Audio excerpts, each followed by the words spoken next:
Public finance.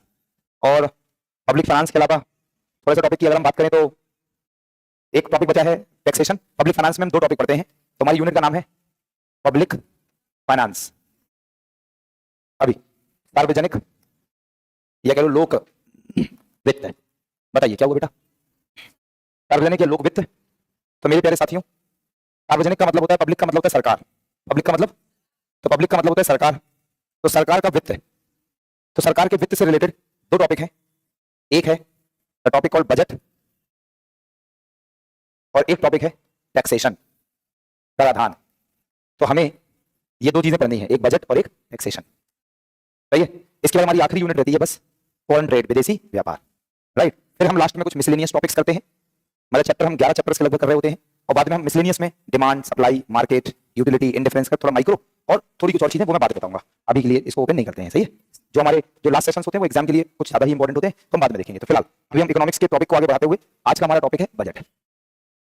आज हम बात करेंगे द टॉपिक कॉल्ड बजट, और समझ और प्रयास करेंगे कि हमें बजट की चीजें सीखने को मिले और समझ में आए। देखो दोस्तों, बजट क्या होता है, बजट किसे कहते हैं, शुरू यहां से करते हैं। ये पता है पूरा डालो। तो अगर हम बात करें कि बजट किसे कहते हैं, क्या विंडो नहीं है ना? तो अगर हम बात करें कि बजट क्या है, तो बहुत गौर से सुनना। बजट क्या होता है? तो बजट का मतलब है, बजट का मतलब है एक वार्षिक वित्तीय विवरण। एक वार्षिक वित्तीय विवरण। It is an annual financial statement. Annual financial statement दोस्तों, तो बजट एक वार्षिक वित्तीय विवरण है, एक एनुअल फाइनेंशियल स्टेटमेंट है। इसका मतलब समझो। दोस्तों इसका मतलब समझो। इसका मतलब यह है कि पूरे साल भर का, वार्षिक साल भर का वित्तीय, मतलब वित्त से संबंधित, वित्त पैसे से संबंधित विवरण। मतलब बजट में सरकार क्या करती है, बजट में सरकार जो आने वाला फाइनेंशियल ईयर है, कमिंग फाइनेंशियल ईयर, वित्तीय वर्ष जो 1 अप्रैल से 31 मार्च तक रहेगा, इस आने वाले वित्तीय वर्ष में सरकार के अनुमानित मतलब एस्टिमेटेड, अनुमानित सरकार के राजस्व। दोस्तों एस्टिमेटेड गवर्नमेंट रेवेन्यूज, कि भाई देखो जो आने वाला वित्तीय वर्ष है, जो 1 अप्रैल से शुरू होगा और 31 मार्च पे खत्म होगा, तो आने वाले वित्तीय वर्ष में सरकार के पास कहां से और कितना पैसा आएगा, और जो ये पैसा आएगा वो सरकार इस पैसे के अनुमानित सरकार के व्यय, मींस एस्टिमेटेड गवर्नमेंट एक्सपेंडिचर, अर्थात जो पैसा आएगा उस पैसे को सरकार खर्च कहां करेगी, इसे बोलते हैं बजट। दोस्तों this is a very simple meaning of budget. अगर मैं इसको बहुत ही सरल भाषा में समझाऊं, ये तो किताबी भाषा है, इसे बहुत ही सरल भाषा में समझाऊं तो बजट का मतलब है कि बजट में सरकार ये दर्शाती है कि भैया देखो जो आने वाला वित्तीय वर्ष है, इस वित्तीय वर्ष में हम कहां से कितना पैसा लाएंगे और कहां पर कितना पैसा खर्च करेंगे, इसके विवरण को कहते हैं बजट। बोलो समझ में आ गया? जैसे आपके घर में मान लो शादी का फंक्शन है, आपकी, आपके भाई की, बहन की, किसी की भी, तो आप पापा क्या करते हैं, एक बजट बनाते हैं। तो बजट में पापा ये देखेंगे भाई देखो इतना पैसा भी हमारे पास है, राइट। उसमें देखेंगे कि चलो ठीक है इतना पैसा हमारा और आएगा और इस पैसे को हम यहां खर्च करेंगे, तो उसे कहते हैं शादी का बजट। ऐसे हम बात कर रहे हैं हमारे देश का बजट। तो देश का बजट मतलब है कि देश को चलाने के लिए, और जो वित्तीय वर्ष होता है वो अप्रैल से मार्च होता है, तो वित्तीय वर्ष के बीच में देश चलेगा कैसे, अर्थात कहां से पैसा आएगा और कहां जाएगा, इसका पूरे एक साल भर का वित्तीय विवरण, वार्षिक वित्तीय विवरण, इसको कहते हैं बजट। हमारे हिंदुस्तान में जो बजट है, बजट जो है यह केंद्र सरकार अपना बजट अलग बनाती है और सभी राज्य सरकारें अपना बजट अलग बनाते हैं। भारतीय संविधान में केंद्र सरकार का बजट दिया गया है आर्टिकल 112 के अंतर्गत, आर्टिकल 112, और स्टेट गवर्नमेंट का बजट दिया गया है आर्टिकल 202 में, आर्टिकल 202 में। दोस्तों जो केंद्र सरकार अपना बजट लेकर आएगी, इसका विवरण, इसका डिस्क्रिप्शन दिया गया आर्टिकल 112, और राज्य सरकारों का जो बजट होगा वो दिया आर्टिकल 202। और एक बहुत अच्छी बात बताते हैं, पॉलिटी की क्लास में आपने ऑलरेडी पढ़ रखा है, लेकिन थोड़ा आइडिया देते हैं, और वो ये कि दोस्तों जो हमारा बजट नाम का जो शब्द है, दिस बजट, BUDGET, ये जो बजट नाम का शब्द है, हमारे पूरे भारतीय संविधान में कहीं पर भी बजट नाम का शब्द नहीं दिया गया। दोस्तों हमारे संविधान में बजट की जगह लिखा है दिस, शॉर्ट में AFS, एनुअल फाइनेंशियल स्टेटमेंट, वार्षिक वित्तीय विवरण, और ये लिखा गया यहां पर। तो अगर आपसे ये पूछा जाए कि भारत का कौन सा संविधान का अनुच्छेद बजट के बारे में बात करता है, तो आर्टिकल नंबर 112, उसी में लिखा है वार्षिक वित्तीय विवरण, एनुअल फाइनेंशियल स्टेटमेंट। बोलो जी यस। चलो थोड़ा सा आगे बढ़ते हैं और बजट के बारे में और बातें करते हैं। तो बजट के बारे में सबसे पहले तो यहां से शुरू करें कि जो बजट है ना, बजट, नेक्स्ट पॉइंट आप लोग अपनी कॉपी में लिखते जाएंगे। जो बजट शब्द है, बजट शब्द, ये बजट शब्द, ये एक फ्रेंच शब्द से लिया गया है, एक फ्रेंच वर्ड है जिसका नाम है बॉशेट। आप बॉगेट कह लो, बॉगेट या बॉशेट, और इसका मतलब होता है एक चमड़े का थैला, एक चमड़े का थैला, और यहां से ये शब्द आया है वर्ड कॉल्ड बजट। तो अगर हम बजट की एटिमोलॉजी की बात करें कि रूट वर्ड ये बजट शब्द कहां से आया है, तो बजट शब्द एक बॉशेट नाम का फ्रेंच शब्द है, वहां से लिया गया, एंड दिस इज कॉल्ड एक चमड़े का थैला। क्योंकि पहली बार कभी बजट पेश किया गया तो बजट के जो दस्तावेज हैं वो एक चमड़े के थैले में लाए गए, और वहां से ये शब्द चलता आया, that is budget budget budget budget. बोलो जी क्लियर? थोड़ा सा आगे बढ़ाते हैं और बात करते हैं, थोड़ी और डिटेल में चलते हैं। तो हमने कहा बजट जो है उसे पता होना चाहिए कि भारतीय संविधान का अनुच्छेद नंबर 117 है। हम पढ़ा लें तो भारतीय संविधान का एक अनुच्छेद है 117, और इसके तहत राष्ट्रपति को भारत का बजट लेने की जिम्मेदारी दी गई है। तो जो बजट की जिम्मेदारी है एक्चुअली वो राष्ट्रपति की है। और फिर राष्ट्रपति क्या करते हैं, क्योंकि भारत के प्रथम नागरिक हैं, तो राष्ट्रपति क्या करते हैं, जो रूलिंग पार्टी है, इस रूलिंग पार्टी से कहते हैं कि भाई बजट का समय आ रहा है, तैयारियां शुरू की जाएं। और फाइनली राष्ट्रपति जी के कहने पर प्राइम मिनिस्टर, जो रूलिंग पार्टी है, देश में जो चला रही है, देश में शासन कर रही है, इस रूलिंग पार्टी के जो हेड वो तो प्राइम मिनिस्टर से प्रेसिडेंट कहते हैं कि भाई देखो बजट का समय आ रहा है, बजट लाओ। तो फिर प्राइम मिनिस्टर वित्त मंत्रालय को कहता है कि भाई देखिए बजट पेश करिए। तो अगर हम बात करें तो बजट की जो जिम्मेदारी है वो राष्ट्रपति की है, फाइनली ये पावर वित्त मंत्री तक आती है, और भारत के अंदर वित्त मंत्री जी बजट को पेश करते हैं। अब हम बात करेंगे बजट से संबंधित तमाम सारे ऐतिहासिक दृष्टिकोण के बारे में, जो आपके एग्जाम में कई बार बनते हैं सवाल, और सवाल नहीं भी बने तो कई बार डायरेक्टली और इनडायरेक्टली आप लोगों को ये बातें ज्ञान में होनी चाहिए, संज्ञान में, एक अच्छा स्टूडेंट, एक अच्छा सिटीजन होने के नाते। दोस्तों अगर हम बात करें बजट के कुछ ऐतिहासिक तत्वों पर, तो now we are going to discuss the historical aspect of the budget, budget के ऐतिहासिक तथ्य। जैसे हमारे हिंदुस्तान में जो सबसे पहला बजट है वो आया था 7 अप्रैल 7 अप्रैल 1860, और उसको लेकर आए थे ईस्ट इंडिया कंपनी की तरफ से जेम्स विल्सन साहब। तो सबसे पहली बार बजट को पेश किया था जेम्स विल्सन ने, ईस्ट इंडिया कंपनी की तरफ से, एक महान इकोनॉमिस्ट थे, 1860 में। हमारा देश आजाद होता है 1947, और आजाद भारत का जो पहला बजट है वो पेश किया गया 26 नवंबर 1947 बाय आजाद भारत के पहले वित्त मंत्री आर के षणमुखम शेट्टी। दोस्तों हमारा हिंदुस्तान गणतंत्र होता है 26 जनवरी 1950, और गणतंत्र भारत का पहला बजट पेश होता है 28 फरवरी 1950 में। गणतंत्र भारत के पहले वित्त मंत्री और आजाद हिंदुस्तान के पहले रेल मंत्री, नाम था जॉन मथाई। आजाद हिंदुस्तान के पहले रेल मंत्री और गणतंत्र भारत के पहले वित्त मंत्री। और दोस्तों जॉन मथाई साहब का नाम पहले भी आपकी कॉपी में दर्ज हो चुका है जब आप बॉम्बे प्लान के 8 बड़े उद्योगपतियों के बारे में लिख रहे थे। बोलो जी यस। दोस्तों ये बॉम्बे प्लान के 8 बड़े उद्योगपतियों में से एक थे, और इन्होंने हमारे हिंदुस्तान में पहली बार गणतंत्र भारत का बजट पेश किया, और इनका नाम था जॉन मथाई। इसी तरीके से अगर हम बात करें जॉन मथाई के अलावा कि हमारे हिंदुस्तान में जो बजट है इसको पेश करने का काम तो वित्त मंत्री का है, लेकिन हमारे हिंदुस्तान के पहले प्रधानमंत्री, वैसे पहले प्रधानमंत्री और वैसे भी पहले हैं, that is called Pandit Jawaharlal Nehru.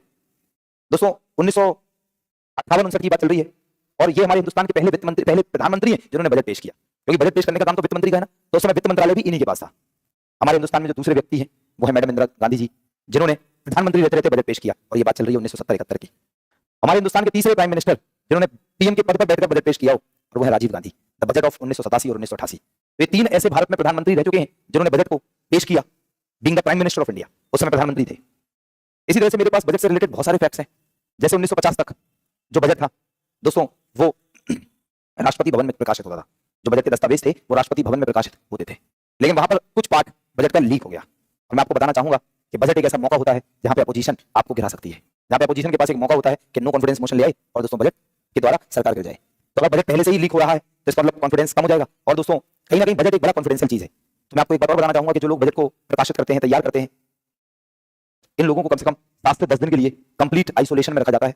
Complete isolation का मतलब है ना तो इनको फोन कॉल और ना इनको बाहर निकाला नहीं जाता, आइसोलेट कर दिया जाता है, ना तो फोन कॉल ना घर जा सकते हैं, वहीं रहेंगे। लेकिन 1950 में जब राष्ट्रपति भवन में बजट छपता था तो बजट का थोड़ा सा हिस्सा लीक हो गया, और दोस्तों बाद में बजट प्रिंटिंग प्रेस जो है वो नॉर्थ दिल्ली के लाइक इंडिया गेट के आसपास एक जगह मिंटो रोड, वहां पे बजट छपने लगा। और फाइनली 1980 में आते आते बजट को वित्त मंत्रालय में, नॉर्थ ब्लॉक में वित्त मंत्रालय है जहां मिनिस्ट्री है, तो वहीं पे दोस्तों एक नॉर्थ ब्लॉक है, तो नॉर्थ ब्लॉक में वित्त मंत्रालय है, और इस नॉर्थ ब्लॉक के बेसमेंट में इस समय बजट प्रिंटिंग प्रेस है। तो बजट का जो प्रकाशन का काम है वो इस तरह से जगह भी बदली गई अलग अलग समय पर। दोस्तों पहले हमारे हिंदुस्तान में सिर्फ एक बजट आता था, और वो जो बजट था वो अंग्रेजी में प्रकाशित होता था, इंग्लिश में। लेकिन पहली बार 1955-56 में चिंतामन द्वारकानाथ देशमुख, सीडी देशमुख, जो आरबीआई के थर्ड और भारत के पहले भारतीय गवर्नर रहे, जो हमने बात कर रहे थे एक दिन, तो ये चिंतामन द्वारकानाथ देशमुख साहब ने और 1955-56 में पहली बार हमारे भारत में बजट हिंदी में प्रकाशित हुआ, और तब से आज तक जो बजट के दस्तावेज हैं, डॉक्यूमेंट है, वो हिंदी और इंग्लिश दोनों में छापे जाते हैं। इसी तरह से तमाम सारे फैक्ट्स हैं मेरे पास बजट से रिलेटेड। जैसे अगर हम बात करें तो हमारे हिंदुस्तान में 1973-74 का जो बजट था, बजट मैंने कहा 2 चीजों से संबंधित होता है, कहां से पैसा और कहां। दोस्तों 1973-74 का बजट, 1973-74 का बजट इतना बेहद ही बकवास बजट रहा कि सरकार के राजस्व कम हो गए और खर्चे ज्यादा हो गए और सरकार को 550 करोड़ का घाटा हुआ। और भारत में इस बजट को वाई चवन साहब ने पेश किया था और इसे हम भारत का ब्लैक बजट कहते हैं, भारत का काला बजट। ऐसे दोस्तों बहुत सारे फैक्ट्स हैं मेरे पास बजट से रिलेटेड। जैसे 1921 में एक एकवर्थ समिति बनाई गई, एकवर्थ, जिसके हेड थे विलियम एकवर्थ। तो विलियम एकवर्थ साहब की अध्यक्षता में एक समिति बनाई गई जिसका नाम था एकवर्थ समिति। और इस एकवर्थ समिति ने ब्रिटिश गवर्नमेंट जो थी उसे 1924 में रिकमेंडेशन दी और कहा कि एक काम करा जाए, 1924 से पहले भारत में सिर्फ एक बजट होता था जिसे हम वार्षिक बजट, जिसे हम जनरल आम बजट कहते थे, वार्षिक बजट, आम बजट। लेकिन 1924 में एकवर्थ, विलियम एकवर्थ समिति की सिफारिशों द्वारा जो बजट है, इसे, इस बजट में से एनुअल बजट जो वार्षिक जनरल बजट था, इससे रेल बजट को अलग कर दिया। और फ्रॉम 1924 ऑनवर्ड्स, 1924 के बाद से जो रेल बजट है वो अलग हो गया और आम बजट अलग हो गया। और रेल बजट रेल मंत्री द्वारा आम बजट के कुछ दिन पहले प्रस्तुत होने लगा। रेल बजट रेल मंत्री द्वारा आम बजट के कुछ दिन पहले, 2-3 दिन पहले रेल बजट आता था। और ये परंपरा 1924 से लगातार 2016 तक चली। 2017 में बजट में कुछ आमूल चूक परिवर्तन हुए। और 2017 के बजट में क्या क्या परिवर्तन हुए, दो बड़े परिवर्तन मैं आपके साथ शेयर करना चाहूंगा कि भारतीय बजट में 2017 में होने वाले परिवर्तन। तो पहला परिवर्तन है कि जो 1924 से रेल बजट आम बजट से अलग था और अलग आता था। और 2016 में एक समिति बनाई गई जिसका नाम था विवेक देबरॉय। एक महान इकोनॉमिस्ट है, महान अर्थशास्त्री, और उनका नाम था विवेक देबरॉय। विवेक देबरॉय समिति की सिफारिशों के बाद हमारे हिंदुस्तान में 2017 से रेल बजट आम बजट में मर्ज हो गया। और अब हमारे देश में 2017 से एक ही बजट आता है जिसे हम आम बजट कहते हैं और उसको वित्त मंत्री पेश करते हैं और उसी के अंदर रेल का भी जिक्र होता है। बोलो समझ में आया? दूसरा बहुत बड़ा परिवर्तन हुआ दोस्तों, बहुत बड़ा परिवर्तन।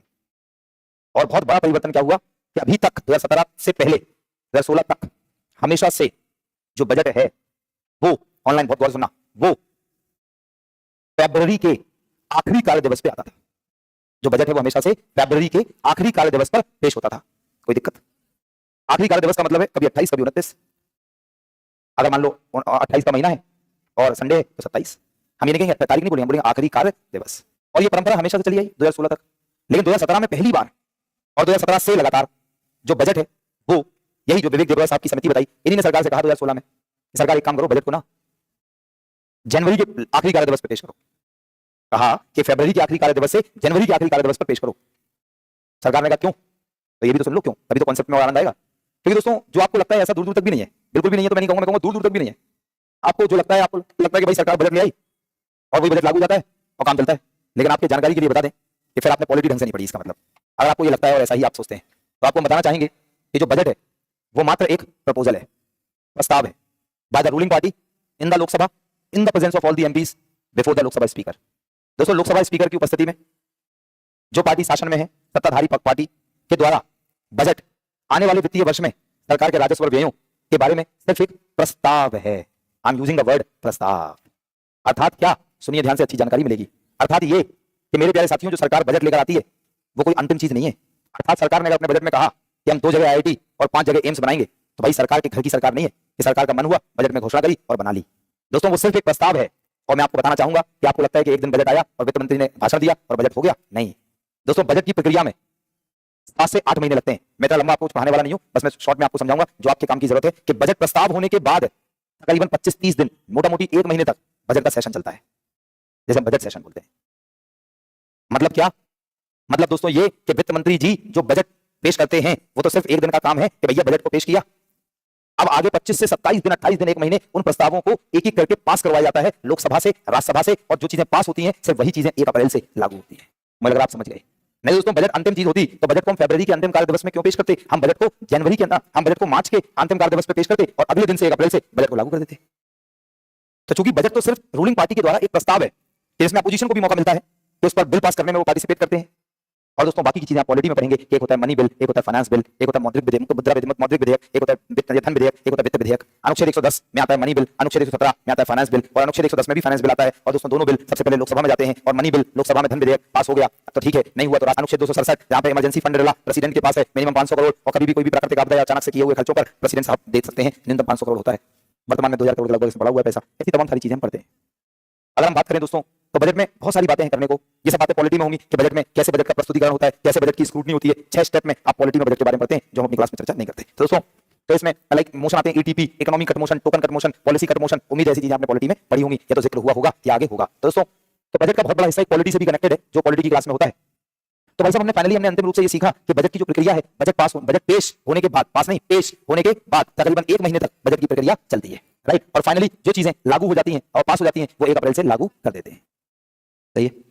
जैसे हमने पढ़ा कंसोलिडेटेड फंड ऑफ इंडिया पढ़ेंगे पॉलिटी में, भारत की आकस्मिक निधि क्या है, एक लाइन में जो भी राजस्व आता है टैक्स से वगैरह वगैरह से वो सब इसमें जमा, और जो भी पैसा हम खर्च करते हैं वो इसी से निकालते हैं। और खर्च के लिए आर्टिकल नंबर 114 जो एप्रोप्रिएशन बिल विनियोग विधेयक की बात करता है, आपको शायद पता होगा कि भारत की संचित निधि से पैसे निकालने के लिए विनियोग विधेयक अनुच्छेद 114 के तहत पारित होना चाहिए।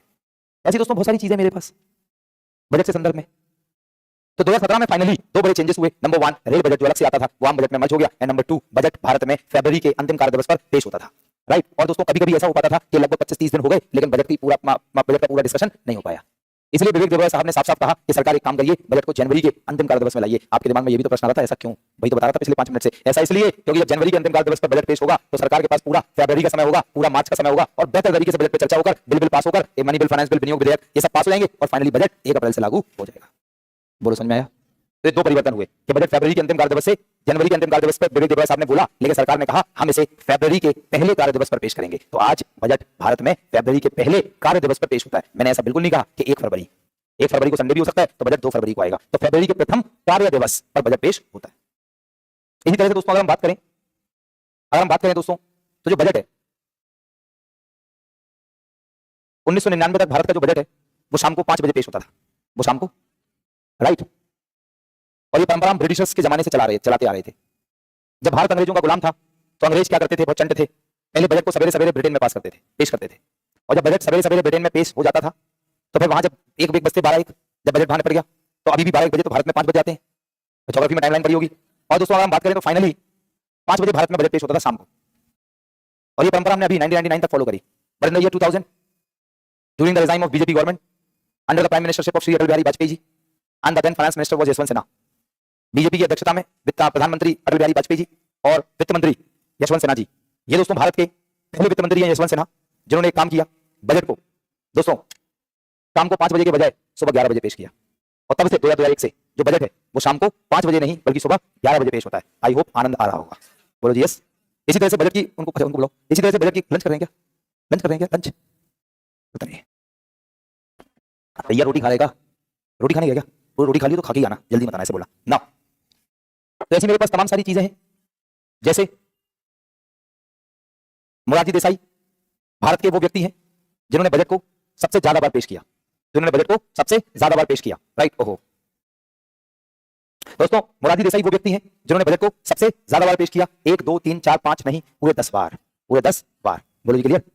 दूसरे नंबर पे आते हैं दोस्तों पी चिदम्बरम, राइट, 9 बार, है ना।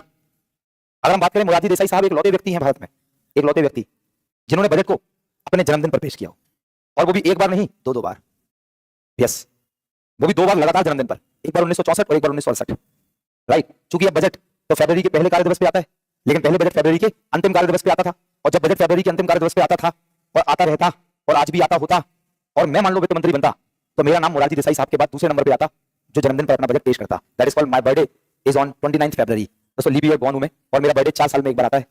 लास्ट टाइम मैंने अपना जन्मदिन मनाया 2020 में, 2024 में, पहले 20 फिर 24, अब मैं मनाऊंगा 2028 में। बोलो यस। और दोस्तों आपको जानकर बेहद ही आश्चर्य होगा, और आश्चर्य ये होगा कि मेरा छोटा बेटा भी 29 फरवरी का ही है।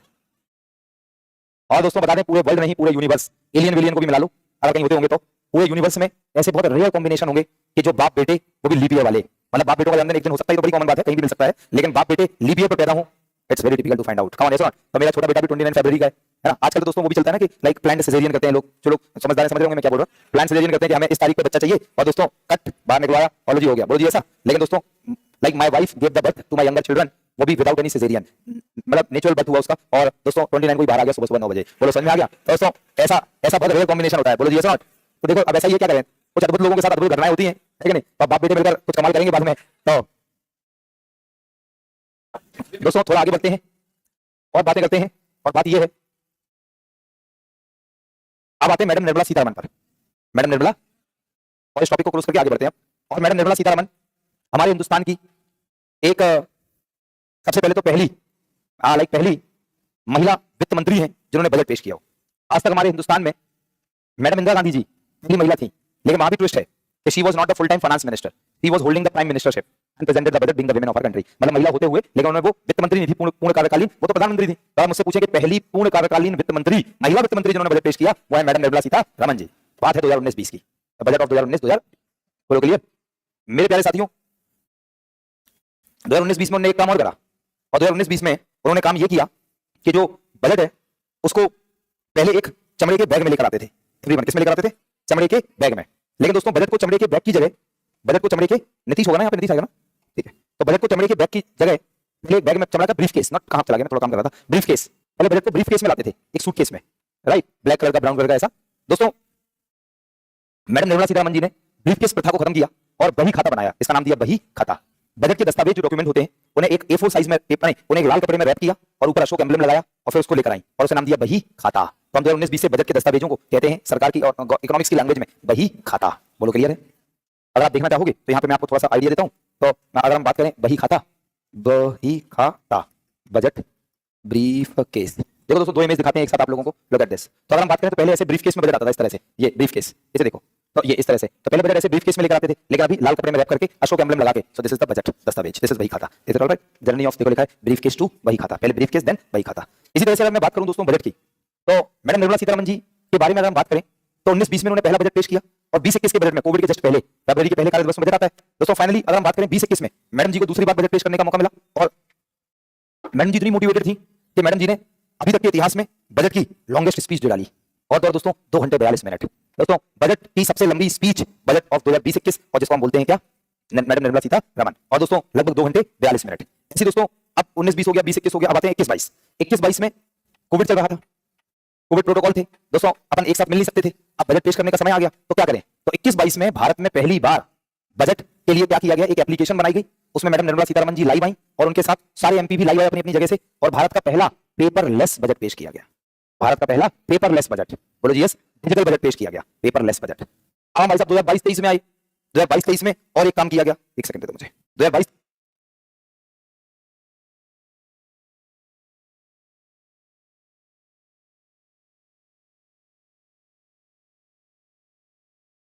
दोस्तों अगर हम बात करें तो मैडम निर्मला सीतारमण जी की हम बात कर रहे थे, और मैडम निर्मला सीतारमण जी ने दोस्तों 2022-23 में एक और काम किया, मतलब मैं बजट को देख रहा था जब वो पेश कर रही थी, जनरली जो बजट के दस्तावेज होते थे वो A4 साइज के पेपर में लेकर आते थे और ऐसे पलट पलट के बजट पेश होता था, एक पेपर दूसरा ऐसे करके, और लेकिन दोस्तों पहली बार 2022-23 के बजट में मैडम निर्मला सीतारमण जी एक टैब लेकर आई, टैबलेट, टैब, राइट, और लाल कलर के कपड़े में लपेट कर अशोक एम्बलम लगाकर दोस्तों टैबलेट पर बजट पेश किया गया पहली बार 2022-23, राइट।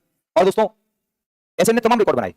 अगर हम बात करें 2025-26 में मैडम निर्मला सीतारमण जी ने एक ऐसा रिकॉर्ड बनाया कि ये 8 बार, और वो भी पहली बार, ये तो दोस्तों 24-25 में बन गया था कि 7 बार लगातार बजट पेश करने वाले वित्त मंत्री, 24-25 में बन गया, 25-26 में तो मैंने बोला 8 बार, तो लगातार 8 बजट पेश करने का एक वर्ल्ड रिकॉर्ड बनाया इन्होंने दोस्तों, this is called madam Nirmala Sitharaman. So दोस्तों हमने बात शुरू करी थी 7 अप्रैल 1860 से, धीरे धीरे आई हम 2025-26 तक, हमने तमाम सारी बातें कर ली हैं, बोलो क्लियर?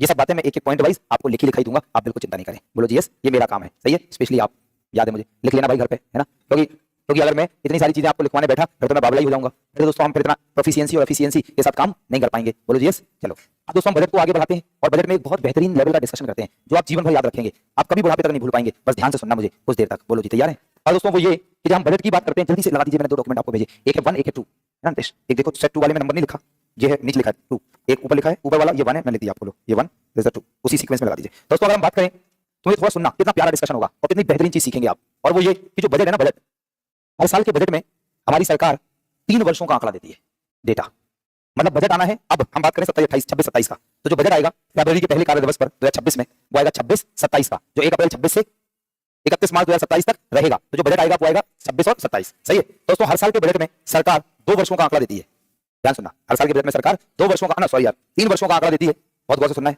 3 वर्षों का डेटा आता है हर साल के बजट में, जिसे मैं तुम्हें यहाँ लाइव दिखाऊंगा भी, पहले आप कॉन्सेप्ट समझ लो पहले बढ़िया से, नहीं तो बेटा जीवन भर ये क्या है ये कभी समझ में नहीं आएगा अगर अगले 5 मिनट में नहीं सीखे तो।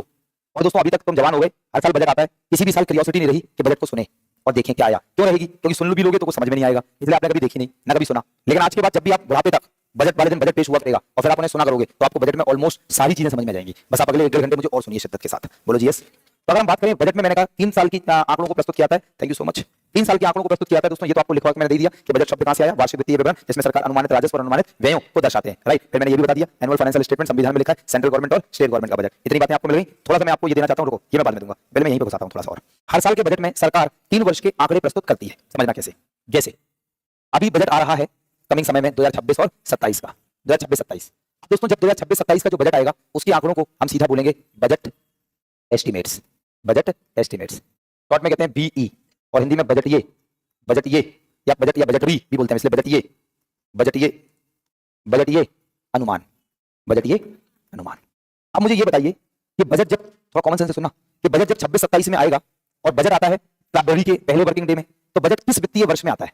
26-27 का बजट कौन से वित्तीय वर्ष में आएगा? तो बजट आएगा 2025-26 के वित्तीय वर्ष में। जिसको समझ नहीं आ रहा वो नहीं सुने, क्या करना उसको, लोड लोगे फालतू में दोस्तों, दिमाग में एक्स्ट्रा ज्ञान जाएगा, खाली भी तो रखना चाहिए थोड़ा ज्ञान। तो इसको समझ में नहीं आ रहा वो नहीं सुने, क्या करना उन्हें दोस्तों। बजट 26-27 का आ रहा है 25-26 में। अब मुझे बताओ 25-26 के वित्तीय वर्ष में 26-27 का बजट आ रहा है, तो क्या अभी जिस वित्तीय वर्ष में बजट आ रहा है क्या वो वित्तीय वर्ष कंप्लीट हो गया? तो दोस्तों 26-27 के अनुसार कौन सा वित्तीय वर्ष है जो कंप्लीट हो चुका है? 24-25। अब मुझे बताइए दोस्तों, एक प्रश्न है मेरा आप लोगों से कि जब सरकार बजट लाएगी, बजट कि भैया इतना पैसा यहां से लाएंगे, इतना पैसा यहां खर्च करेंगे, हाँ? तो पिछले साल भी तो लाई होगी, नहीं लाई होगी, लाई होगी।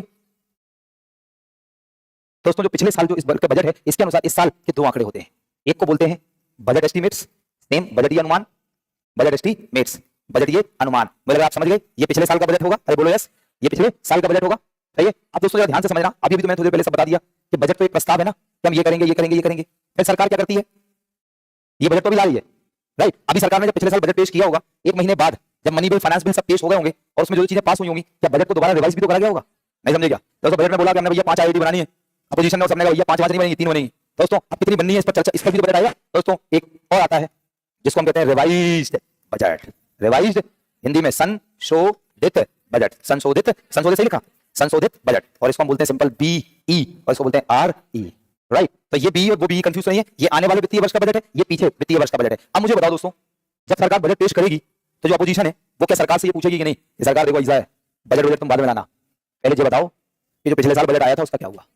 पूछेगी हाँ। तो अगर हम बात करें इस वित्तीय वर्ष के अनुसार ऐसा कौन सा वित्तीय वर्ष है जो पूरा कंप्लीट हो गया 24 और 25, तो सरकार इसके भी एक आंकड़े प्रस्तुत करेगी और इनके आंकड़ों को कहेंगे actual estimate, this is called वास्तविक अनुमान। बोलो जय हो। ईमानदारी से बताइए क्या कॉन्सेप्ट समझ पाया नहीं?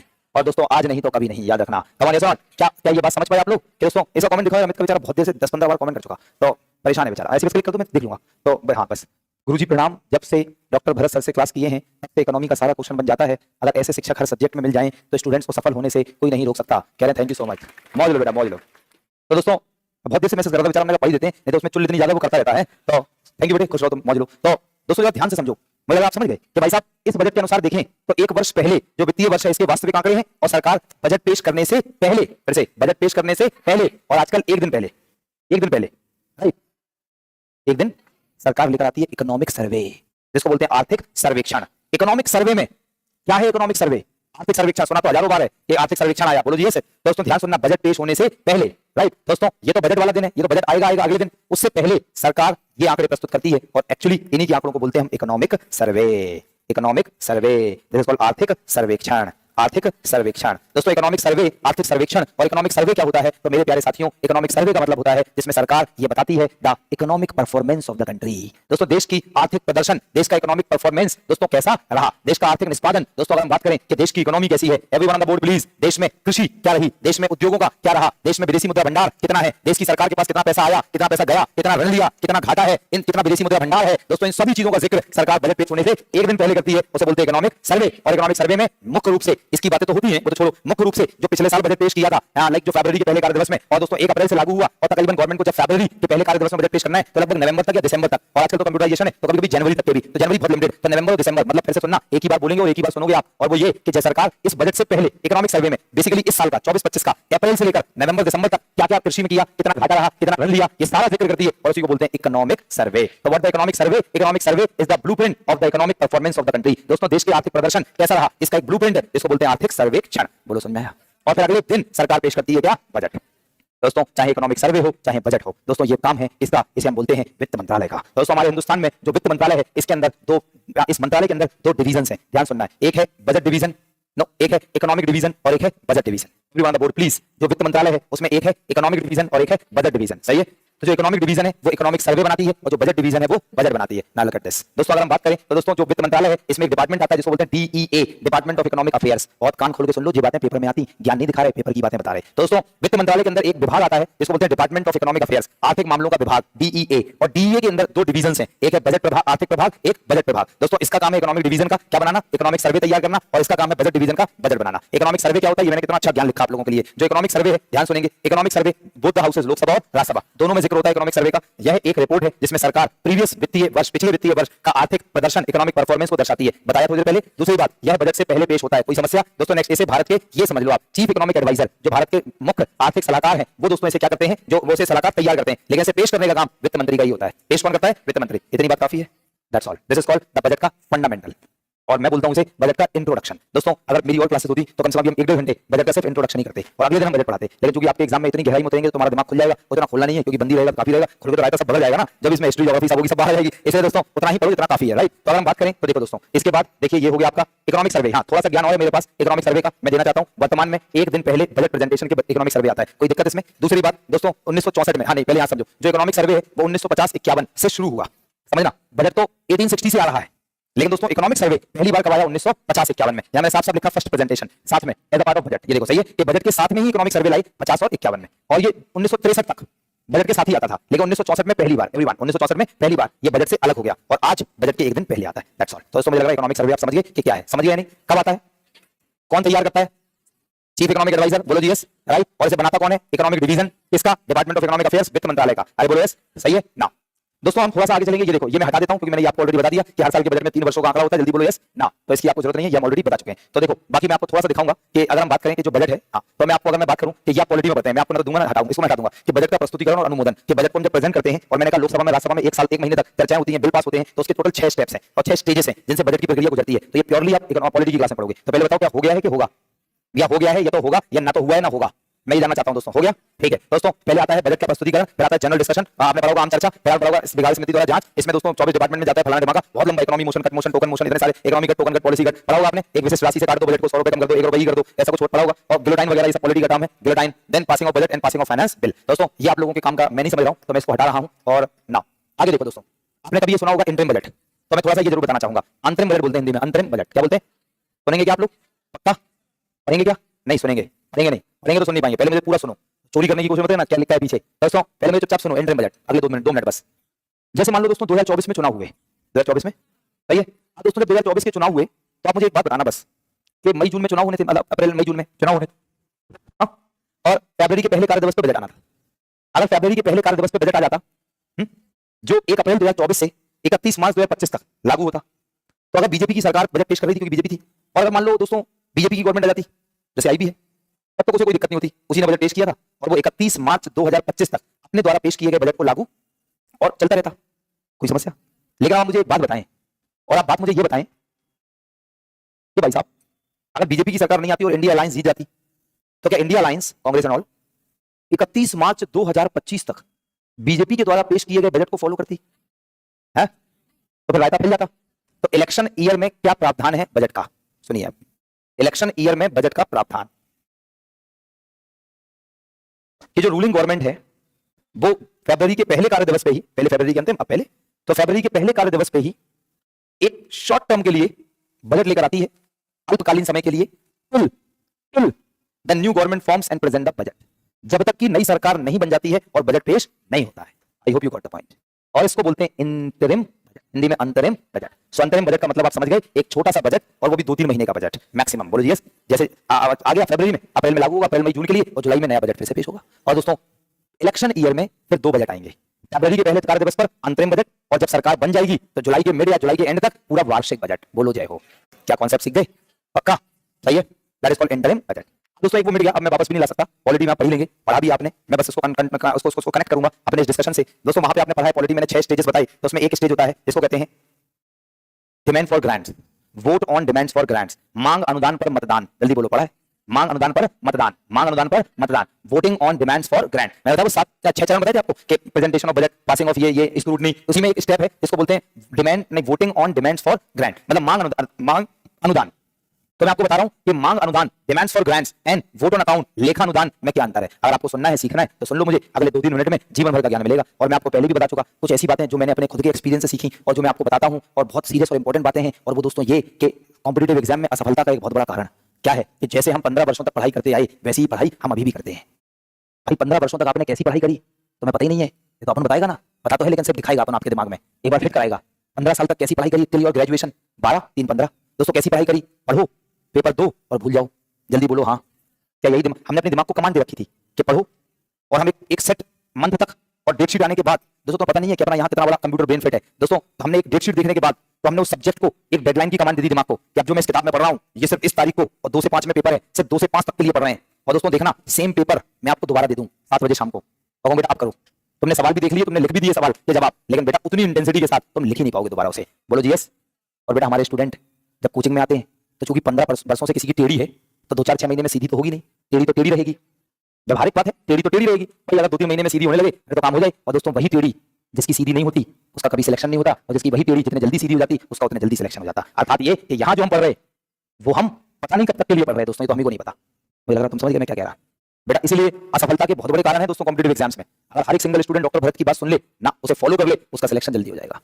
मुझे लग रहा मैंने कोई बहुत अच्छी बात आपको बताई दोस्तों, क्योंकि जो आप आज पढ़ रहे हैं पेपर दिया नहीं हुआ तो सारी सेम चीजें दोबारा पढ़ोगे, फिर दिया फिर नहीं हुआ, सारी चीजें दोबारा पढ़ोगे। मुझे तो ये समझ में नहीं आता कि कोई 3-3 4-4 बार पेपर के लिए सेम पेपर के लिए पढ़ कैसे सकता, क्योंकि दोस्तों मैं तो इस फेस से कभी नहीं निकला, तो मैं उस जिसने खीर खाई नहीं उसे खीर का स्वाद कैसे पता होगा। तो मैं समझ सकता हूं कि आपके लिए कितना कठिन होगा और आप कैसे करते होगे, मुझे तो नहीं पता, क्योंकि दोस्तों मैं तो उस फेस में कभी गया नहीं, इसलिए मैंने वो देखा भी नहीं, तो मैं जानता भी नहीं, ना मैं इस पे कुछ टिप्पणी दे सकता। लेकिन मैं ये जरूर जानता हूं कि हाँ यार ये होगा बहुत टिपिकल कि आप एक ही किताब को एक ही नोट्स को बार-बार पढ़ रहे हैं और 3-4 साल से पढ़ रहे हैं लगातार, कितना कठिन होगा यार।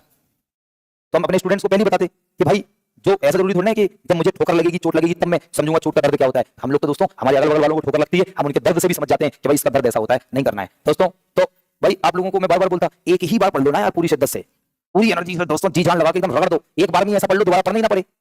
अल्टीमेटली काम तो तभी करना है, वो जब सुप्रीम लेवल का होगा तभी सिलेक्शन मिलेगा। इतनी बातें कर सकता था, थोड़ा टाइम कम है मेरे पास, तो क्या इतनी बात आप समझ रहे दोस्तों? पता नहीं आपको लगा होगा मैं टाइम वेस्ट कर रहा, बट ये बहुत यूजफुल है कि बजट में तो बताऊंगा, पता नहीं आया ना आए, लेकिन ये स्ट्रेटजी सीख जाए तो तुरंत लागू कर लें आप, राइट। तो यार क्यों ना एक बार में ऐसा पढ़ लिया जाए कि कभी भूले ही ना। जैसे हमने दोस्तों एसआई का फॉर्मूला पढ़ा PRT/100 तब 7वीं में, आज भी याद है दोस्तों, एक बार में ऐसा कर लिया जाए पूरा काम।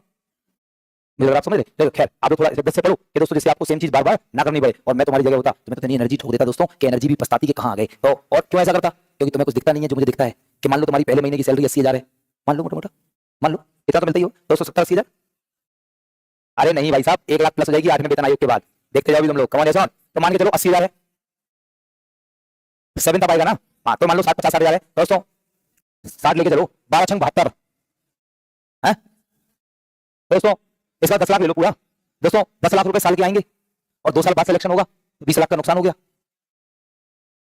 तो मैं क्यों करूं दोस्तों, मैं ऐसा करूं कि मुझे 20 लाख आ जाए, नुकसान भी ना हो, 30 साल सिलेक्शन हो जाए। बोलो जाओ, नहीं समझ पाए तुम लोग हमारी बात दोस्तों। ये तो एक अर्थशास्त्र और अर्थशास्त्र लगाएगा ना भाई, मैं ऐसे ही करता हमेशा, आपकी जगह होता मैं तो भाई, तुम्हें पता नहीं क्या एनर्जी है बेटा, ये स्टाइल है हमारा, किसी और को आता नहीं और हमारा जाता नहीं। बोलो समझ पाए भाई, 20 लाख देखो तुम वो, और 10 लाख दिख रहे हैं, डले हुए 10 लाख, आज मेरा सिलेक्शन होगा 10 लाख आएंगे। तो भाई साहब मैं तो ऐसी एनर्जी लगाता कि पहले अटेम्प्ट में क्लियर हो जाता, चाहे कुछ भी हो, चाहे मुझे कभी कभी उल्टा होकर पढ़ना होता दोस्तों, मैं उल्टा खड़ा हो जाता सर के बल, लेकिन मैं तब भी कॉपी रख के पढ़ रहा होता दोस्तों। मैं नहा रहा होता वहां भी पढ़ रहा होता दोस्तों, मैं खा रहा होता तब भी पढ़ रहा होता, सीढ़ी पे चढ़ रहा होता तब भी पढ़ रहा होता। और इसको तुम नहीं जानते, इसको बोलते हैं विपश्यना दोस्तों, एक बहुत गहरा मेडिटेशन है जो 2012 से मैं करता हूँ, सिंस 2012 पहली बार मैंने किया था। और जो गौतम बुद्धा जिस धरती से तुम आते हो दोस्तों, इसी धरती का ज्ञान है। और सोचो हमारी नौजवान पीढ़ी पहली बार सुन रही है विपश्यना। कुछ बच्चों को छोड़ दें, मैं कह रहा कुछ बच्चों को छोड़ दें, मैं फिर कह रहा कुछ बच्चों को छोड़ दें दोस्तों। अभी सोचो गौतम बुद्धा ने आपकी धरती पर ही दोस्तों जो निर्वाणा प्राप्त किया, जो उन्होंने सेल्वेशन मिला, वो ने विपश्यना ही तो किया, उसी को बोलते हैं विपश्यना। जिस ध्यान मुद्रा में गौतम बुद्ध जी ने अपने आप से निर्वाणा प्राप्त किया दोस्तों, ऐसी 2012 से लगातार आई एम प्रैक्टिसिंग विपश्यना। और इंडिया के अलग अलग सेंटर्स पे गया, हमारे यहाँ फ्रेजर रोड पर भी है विपश्यना सेंटर पटना का, तो पूरे इंडिया में है, वर्ल्ड में अलग अलग कंट्रीज में है, और बहुत गहरा मेडिटेशन है दोस्तों। तो वो हमें यही सिखाता है, प्रतीक्षा सजग प्रतीक्षा तटस्थ दोस्तों। जब हम लोग खा रहे होते हैं उस समय भी पढ़ाई हो सकती है, जब नहा रहे होते हैं उस समय भी हो सकती है, जब सोए होते हैं उस समय भी होती है। लेकिन दोस्तों यहाँ जगते जगते तो होनी नहीं, सोने में तो दूर की बात है भैया। अरे उसका क्या ही ज्ञान दें हम तुम लोगों को, पकड़ा जाएंगे तुम लोग दोस्तों। पढ़ाई किताबों के साथ भी होती है, किताबों के बिना भी होती है, लेकिन दोस्तों यहाँ किताबों से नहीं हो रही, बिना किताब के कैसे सिखा दें, तो बहुत मुश्किल है भाई साहब। लेकिन आपको मैंने कितनी अच्छी बात बताई कि जब आपका तैयारी करनी है तो दोस्तों क्यों ना एक बार में फाइनल कर लो, बल्ला मिल गया, बॉल आई रही है, क्यों ना पहली बार में उड़ा के 6 मार दो दोस्तों, 6 क्या मारो, स्टेडियम पार कर दो, हटाओ हटा सावन की घटा, कहानी ऐसा ना पहले लगा तुम लोग आगे का डायलॉग में आता है। नेक्स्ट देखो दोस्तों, तो what is demand for grants and what is board on account, इसे समझना। ये लेखा अनुदान और मांग अनुदान क्या है उसे समझो। प्लीज एक बार में समझ लेना, बहुत इंटरेस्टिंग टर्म है। तो दोस्तों क्या होता है कि डिमांड फॉर ग्रांट्स, मैंने आपसे कहा था कि बजट पास पेश हो गया, राइट। बजट पेश होने के बाद एक महीने तक चर्चा होती है, सारे बिल पास हो गए, मनी बिल, फाइनेंस बिल सब हो गए। अब दोस्तों अब क्या हो रहा है, नहीं मनी बिल फाइनेंस बिल से पहले अब क्या हो रहा है, सरकार ने कहा कि भाई मनरेगा में इतना रुपए चाहिए, तो सरकार ने पास हो गया, हाँ ठीक है मिल जाएगा, 5,000 करोड़ मिल जाएगा। अब पास हो गया, अब सरकार कहती है कि वो डिमांड फॉर ग्रांट कि जो अनुदान है, मांग अनुदान, जिसके लिए जितना पैसा चाहिए सब वो पास करा लो, तो उसे बोलते हैं मांग अनुदान, बोले यस। और बाद में अनुच्छेद 114 के तहत विनियोग विधेयक पास होगा, वो संचित निधि से निकाल लो पैसा, तो उसे बोलते हैं मांग अनुदान, पूरे साल भर के लिए, किसके पूरे साल भर के लिए, सही है। लेकिन दोस्तों उसका क्या कि जब इंटरिम बजट आएगा, क्या इंटरिम बजट में साल भर के लिए पैसा मांगते हैं, तो क्या मांग अनुदान होगा, जो पॉलिटी में पढ़ेंगे, डिमांड्स फॉर ग्रांट, मांग अनुदान नहीं होगा, यहां होता है लेखा अनुदान। याद रखना यहां पे क्या होता है एवरीवन, क्या बस इतना याद रखो कि जब सरकार सिर्फ 2-3 महीनों के लिए संचित निधि से पैसा निकालती है देश को चलाने के लिए, इसी को बोलते हैं लेखा अनुदान, वोट एंड अकाउंट्स। बोलो क्लियर। तो फिर से सुनना, मैं एक कनेक्शन दूंगा। एक एनुअल बजट हो गया, everyone on the board please. एक एनुअल बजट हो गया, तो एनुअल बजट के साथ आएगा डिमांड फॉर ग्रांट्स, मांग अनुदान, हिंदी में वार्षिक बजट के साथ आएगा मांग अनुदान, कोई समस्या, और अंतरिम बजट के साथ आएगा लेखा अनुदान। लेकिन लेखा अनुदान का प्रयोग पहले भी होता था, वो सुनना ध्यान से। पहले मैंने आपसे क्या कहा था कि बजट अभी क्या हुआ कि बजट फरवरी के अंतिम कार्य दिवस पे आता था, है? याद है आपको? बात है सर, ये मोहल्ला बताएगा। पहले कार्य दिवस पर दोस्तों जब फरवरी के लास्ट कार्य दिवस पे आता था, तो कई बार पूरे एक महीने में बचा ही एक महीना, है ना, 1 अप्रैल से 31 मार्च, 31-30 अप्रैल तक। दोस्तों जो 25-30 दिन बचे हैं, इन 25-30 दिनों में जो बजट है उसका money bill, finance bill pass ही नहीं हो पाया। अब सरकार क्या करेगी, तो जब तक विनियोग विधेयक पास नहीं होगा, जब तक पैसा निकलेगा नहीं, तो सरकार उस केस में 2017 से पहले कभी जब सारा बजट पेश पास नहीं हो पाया, तो उस केस में भी लेखा अनुदान से 2-3 महीने के लिए पैसा विड्रॉ करती थी। तो पढ़ो क्या लिखा अंतरिम बजट में, आजकल तो हो गया संचित निधि से 2 से 3 महीनों के लिए फंड विड्रॉल करती है। दोस्तों अब मैं बोलूं तो पहले क्या होता था, पहले इसका यूज वार्षिक बजट में भी हो जाता था। बोलो नहीं समझ पाए किस केस में, कंडीशन समझ गए नहीं, ईमानदारी से बताओ भाई साहब। बड़ा दुख होगा दोस्तों मुझे अगर नहीं समझोगे आप तो, क्योंकि कोई भी स्टेटमेंट अगर मैं बोलूं और आप समझ ना पाए तो इसमें मेरी तौहीन है, तुम्हारी बेइज्जती नहीं है, ना तुम्हारी ना बुराई है, ये तौहीन मेरी है दोस्तों। क्या लेखा अनुदान समझ गए कि शॉर्ट टर्म के लिए पैसा निकलवाते हैं, तो आज की तारीख में समझो, आज वार्षिक बजट, मांग अनुदान, अंतरिम बजट, लेखा अनुदान। पहले वार्षिक बजट, मांग अनुदान, कभी-कभी लेखा अनुदान, हमेशा अंतरिम बजट में लेखा अनुदान। पूरा कहानी क्लियर है? दैट्स इट, बोलो यस ना। दोस्तों बाकी मैंने आपको बजट के अंदर कुछ महत्वपूर्ण चीजें हैं, ये देखिए मैंने यहाँ पे हेडिंग लिखी है, बजट के अंदर कुछ महत्वपूर्ण चीजें हैं, ये सब मैंने आपको पढ़ा दिया, लेकिन ये लिखने को आपको घर पे काम दे रहा हूं कि भारत का पहला बजट, स्वतंत्र भारत का पहला बजट देखते जाओ। Budget printing press Rashtrapati Bhavan 1950 तक, 1980 में शिफ्ट हो गया, मिंटो रोड, ये 1980 में चला गया। देन 55-56 बजट हिंदी में प्रकाशित हुआ, सारी बातें ब्लैक बजट, वाईबी 74 वाला, ये 3 प्रधानमंत्री जिन्होंने बजट पेश किया। 1991 का बजट इको बजट कहते हैं, ड्रीम बजट, एक मिलेनियम बजट, और 1999 2000 से 5 बजे 11 बजे, ये सब मैंने आपको बता दिया। ये दोस्तों वो हमारे वित्त मंत्री रहे जिन्होंने बजट को सबसे ज्यादा बार पेश किया, ये 2 मैंने आपको बताए थे। बाद में एक कमेटी की बात करी, 2017 में क्या क्या चेंजेस हुए, 2 चेंजेस बताए आपको। देन दोस्तों हम धीरे-धीरे आगे चल रहे हैं, मैडम निर्मला सीतारमण जी की सारी बातें बता दी, और 2025-26 में इनका लगातार 8वां बजट है। दैट्स इट, बोलो जी हो गया ना। तो यहां तक हमने बात कर ली, बोलो जी यस। हम डायरेक्टली बात करते हैं, छोड़ो हम डायरेक्टली बात करते हैं, देखना। तो यहां तक पिछले लगभग 1.5 घंटे में हमने बजट का सिर्फ फंडामेंटल जाना, वो भी हमने सिर्फ बजट को इंट्रोड्यूस किया। अभी हमने बजट को मैं अपनी क्लास में 3 भागों में पढ़ाता हूं, ध्यान समझना, एक पॉलिटी के पॉइंट ऑफ व्यू से, एक हिस्ट्री के पॉइंट ऑफ व्यू से, और एक इकोनॉमी के पॉइंट ऑफ व्यू से। तो हमने ये 2 पॉइंट ऑफ व्यू कंप्लीट कर लिए, ये बजट की ऐतिहासिक घटनाएं वगैरह, बजट का पॉलिटी का पार्ट कि मनी बिल, फाइनेंस बिल, संचित निधि, ये अनुच्छेद 112, 202, बोलो सब हो गए। अब हम बात कर रहे हैं एक्चुअली मेन बजट, और जो इकोनॉमिक्स में पढ़ते हैं। अब शुरू हो रहा है 1.5 घंटे बाद, तो गौर से सुनना। Are you guys ready? मैं थोड़ा स्पीड अप करूंगा इस डिस्कशन को, वरना मैं रायता फैल जाता मेरा, तो मैं समझ नहीं पाता दोस्तों, बहुत दिक्कत है मुझे। तो थोड़ा आप स्पीड में सुनना, क्या आप सुन सकते हो? लेकिन मैं समझाऊंगा बेहतर तरीके से। बोलो जी ऐसे क्या ये चलेगा क्या? क्योंकि अब वो ऐसे फैल के पढ़ाने की आदत है ना दोस्तों, तो सिकोड़ना बहुत मुश्किल होती है ना। तो वो तो मैं लाइक ऐसे छोटे-छोटे एग्जाम्स में तो पढ़ाते नहीं हूं दोस्तों, बड़ा मुश्किल है छोटी-छोटी चीजें करना। आपकी क्लास में जब आता हूं तो ये सोचना होता है क्या छोड़ें क्या पढ़ाएं, बोलो जी ऐसे, तो बड़ी समस्या है। लेकिन चलो तब भी ध्यान से मुझे सुनो कि बजट में 2 चीजें होती हैं, मैंने आपको यहीं से शुरू किया था। एक सरकार का कहां से आएगा, और दूसरा सरकार का व्यय कहां होगा, सही है? ध्यान से समझेंगे। सरकार के राजस्व 2 तरीके के होते हैं, बहुत गौर से सुनना है। एक राजस्व प्राप्तियां और दूसरा पूंजीगत प्राप्तियां। ऐसी सरकार के व्यय भी 2 तरीके के हैं। यहां मैंने बोला था राजस्व प्राप्तियां, तो यहां लगा दो राजस्व व्यय। फिर मैंने बोला पूंजीगत प्राप्तियां, तो यहां लगा दो पूंजीगत व्यय। कॉमन सेंस, बोलो क्लियर? तो बताओ दोस्तों, सरकार के राजस्व 2, राजस्व मतलब इनकम कितने प्रकार की? 2। कौन कौन सी? राजस्व प्राप्तियां, पूंजीगत प्राप्तियां, व्यय 2, राजस्व व्यय और पूंजीगत व्यय। कोई समस्या? लगा दिस। तो सरकार का जो बजट है, हमारा टॉपिक है कंपोनेंट्स ऑफ बजट, बजट के अंग, मतलब बजट के घटक, के बजट के अंदर क्या क्या होता है। अब गौर से सुनना, यही पेपर का डिस्कशन है और यही आपके एग्जाम में आ सकता है। और वो क्या, देख लेना आप, बस सुनना ध्यान से। तो सरकार के बजट के जो इनकम है, सरकार के बजट में 2 चीजें, आय और व्यय। आय को हम अच्छी भाषा बोलते हैं राजस्व, तो हम आय नहीं बोलेंगे, इनकम नहीं, रेवेन्यू, मतलब आय और नहीं, राजस्व और व्यय। तो राजस्व 2 प्रकार के, जल्दी देखो कौन कौन से? राजस्व प्राप्तियां, पूंजीगत प्राप्तियां। व्यय भी 2 प्रकार के, राजस्व व्यय, पूंजीगत व्यय। ऑनलाइन थम्स अप करिए, कितनी बात समझ गए? राइट, चलो अब दोस्तों बहुत ज्यादा ध्यान समझना, एक बात और सीखो मुझसे।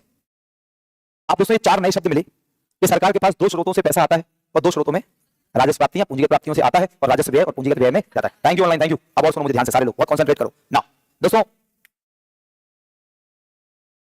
अब मेरे सामने ये 4 नए शब्द हैं, राजस्व प्राप्तियां, पूंजीगत प्राप्तियां, राजस्व व्यय और पूंजीगत व्यय। अब मैं चाहता हूं कि आप इन चारों शब्दों की मीनिंग को अगले 10 मिनट में पढ़ें विद एग्जांपल्स, कि भाई राजस्व प्राप्तियां क्या है, पूंजीगत प्राप्तियां क्या है, राजस्व व्यय क्या है, पूंजीगत व्यय क्या है। आप सुनना चाहोगे?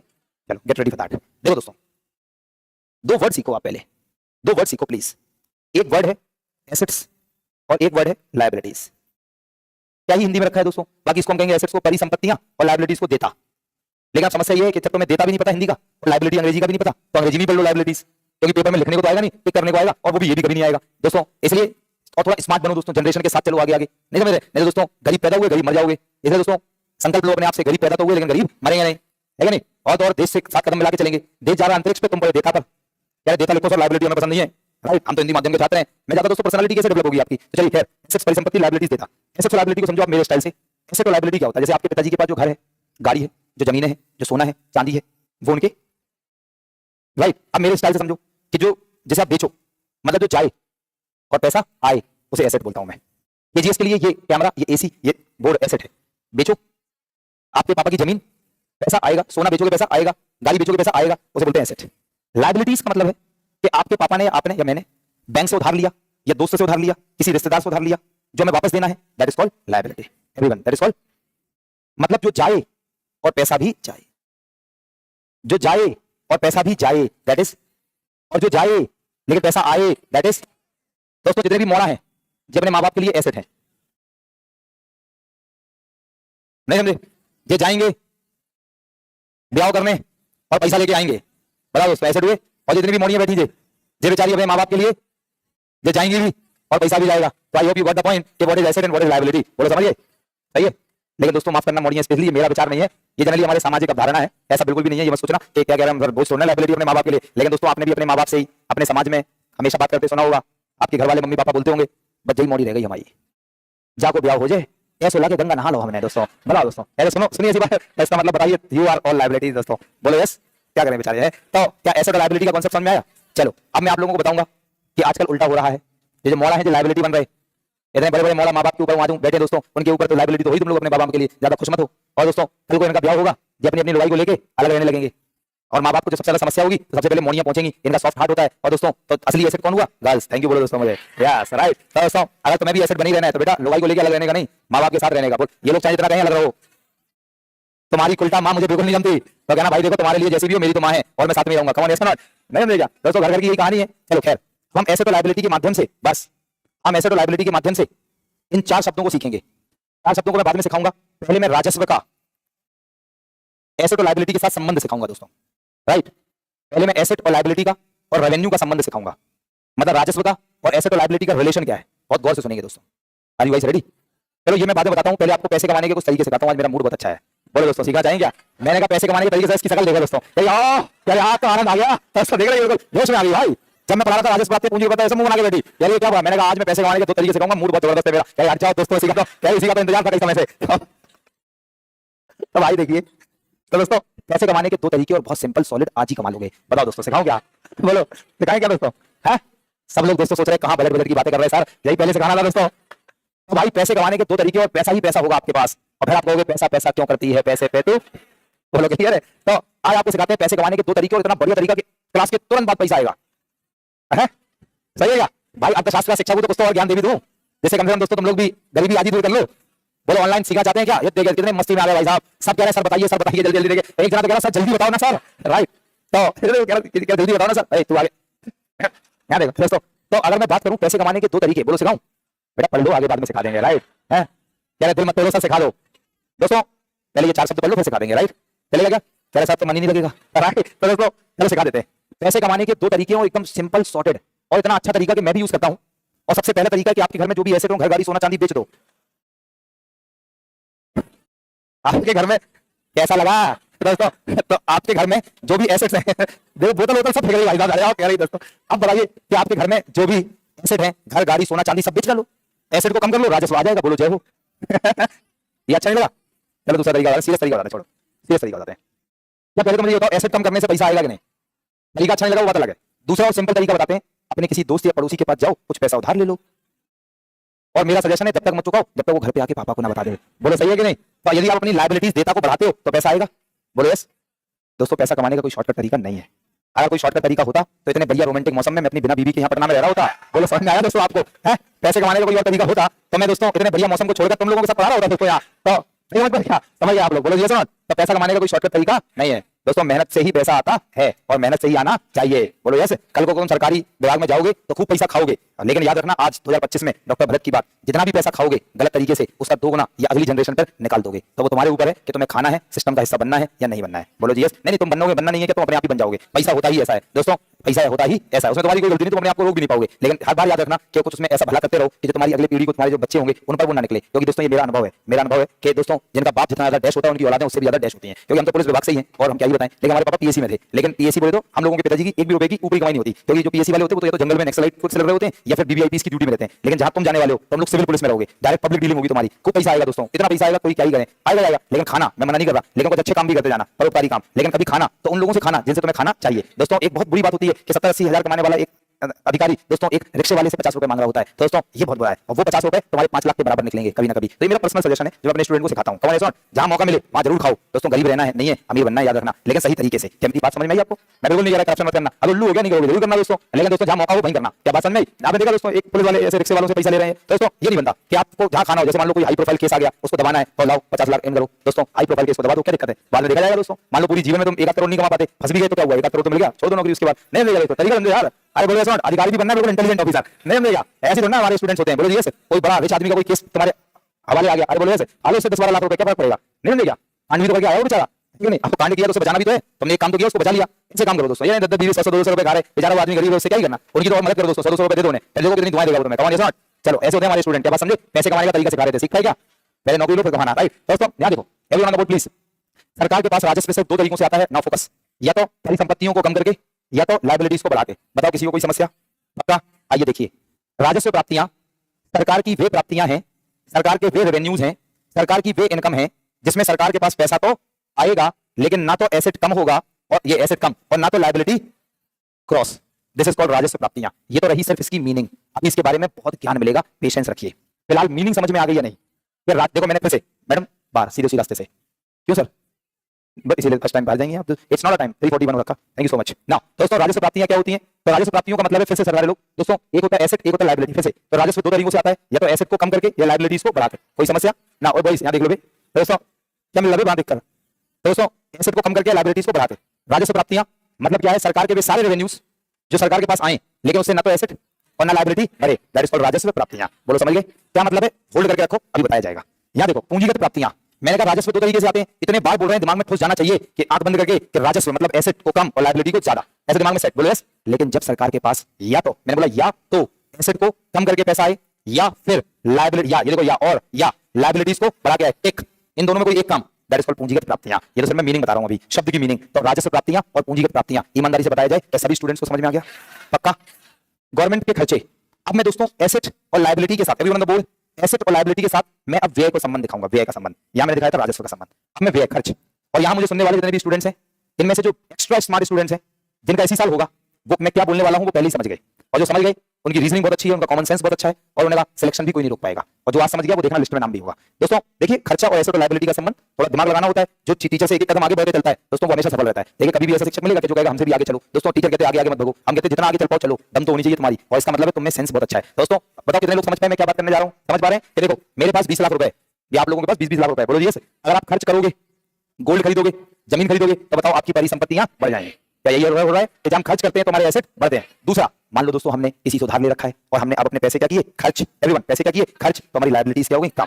तो खर्च करने से या तो एसेट या लायबिलिटी घट जाए। दोस्तों मैंने कहा देखो 2 वैरायटी के स्टूडेंट से तुम्हें ताल्लुकात दिखाते हैं। एक तो ऐसे स्टूडेंट जो मैंने कहा था पढ़ाने से पहले कि दोस्तों मेरे बिना पढ़ाए वो समझ गए कि आगे मैं क्या पढ़ाऊंगा, क्या ऐसे कुछ स्टूडेंट्स थे कि नहीं? लेकिन दोस्तों कुछ ऐसे भी हैं जिनने दोस्तों इतनी बी कॉम्प्लेक्स की कमी उनमें, इसलिए बॉर्नविटा की इतनी जरूरत है उन्हें कि इतनी कमी है कि पढ़ाने के बाद भी नहीं समझ पाए। इसलिए कुछ और भी स्टूडेंट बैठे हैं यहाँ पर, तो दोस्तों जो पढ़ाने के बाद भी नहीं समझ पाया उसे मैं पर्सनल सजेशन देता हूँ, या तो आप थोड़ा अपना कंसंट्रेशन लेवल बढ़ाओ, और नहीं बढ़ रहा है 10-15 दिन में बोरी बिस्तर उठाओ घर निकल लो। और दोस्तों कौशल विकास का कोई काम करो। जैसे अभी हमारी सबसे बड़ी दीदी का लड़का, दोस्तों फूलवती दीदी नाम है उनका, तो बड़े पापा की सबसे बड़ी लड़की, मैं तो अकेला ही हूँ, ना तो कोई भाई ना बहन। दोस्तों हमारे बड़े पापा की सबसे बड़ी लड़की है, उनका सबसे छोटा लड़का है, नाम है उसका चंद्रभान। अब दोस्तों चंद्रभान सिंह, अब मैं उसको क्या कर रहा हूँ अभी, बस वो हमारा नेक्स्ट सैंपल है दोस्तों। ऐसे हम बहुत सारे अपने यंग लोगों को, जितने भी हमारे परिवार में, रिश्तेदारों में जितने भी यंग्स होते हैं आप जैसे लोग, दोस्तों सबको ठिकाने लगाने का काम हमारा ही ही है दोस्तों कि हम लोग गरीब थे लेकिन गरीब रहना नहीं है, राइट। तो दोस्तों उससे बात चल रही है पिछले 10-15 दिन से, छोटा है अभी वो, अभी उसने ग्रेजुएशन फर्स्ट ईयर में है, छोटा ही होता है दोस्तों, 12th करके आया, तो मम्मी का थोड़ा लेता भी है, तो उसको हम बुला रहे हैं वापस मतलब अपने गांव से वहां से वापस, तो बुला रहे हैं और बुलाने के बाद अब उसको 2-3 साल में रख के अपने पास ट्रेंड कर देंगे एकदम, और 2-3 साल बाद 1-1.5 लाख रुपए जब वो कमाने लगेगा उसका ठिकाना लग करके छोड़ देंगे उसको, जाओ जिंदगी जियो अपनी, कमाने। सुनो दोस्तों कितना अच्छा काम है हमारा, नहीं समझेंगे आप लोग, है नहीं, है कि नहीं। तो क्योंकि देखो आप अकेले आगे बढ़ोगे तो जीवन में क्या ही तुमने कर लिया, लेकिन जितने लोग आपके साथ लगे हुए हैं आप उन्हें भी आगे बढ़ा दो, तब तो फिर आनंद ही आनंद है। बोलो जी ऐसे, इसलिए मैं अपने जीवन से बहुत संतुष्ट रहता हूं, बहुत, एक तो संतुष्ट क्या असीम लेवल का संतुष्ट कि क्या ही करना यार इतने छोटे जीवन में, पिताजी 4th क्लास में रहकर इतना पढ़ा दिया, इतना बड़ा हो गया, इतना पैसा कमा लिया, पिताजी माताजी सब खुश, जीवन हमारा जी लिया, अब दोस्तों थोड़ा ऐसा भी काम करें। तो तुम्हें लग रहा होगा मैं ऐसी स्टोरी सुना रहा था, नहीं, तो मैं इनडायरेक्टली कुछ ज्ञान दे रहा था कि कल को जब आप कुछ बन जाओ तो अपने अपने जो भाई बहन हो, अपने अड़ोसी पड़ोसी हो, आप इनकी भी मदद करो, कमाने। सुनो तो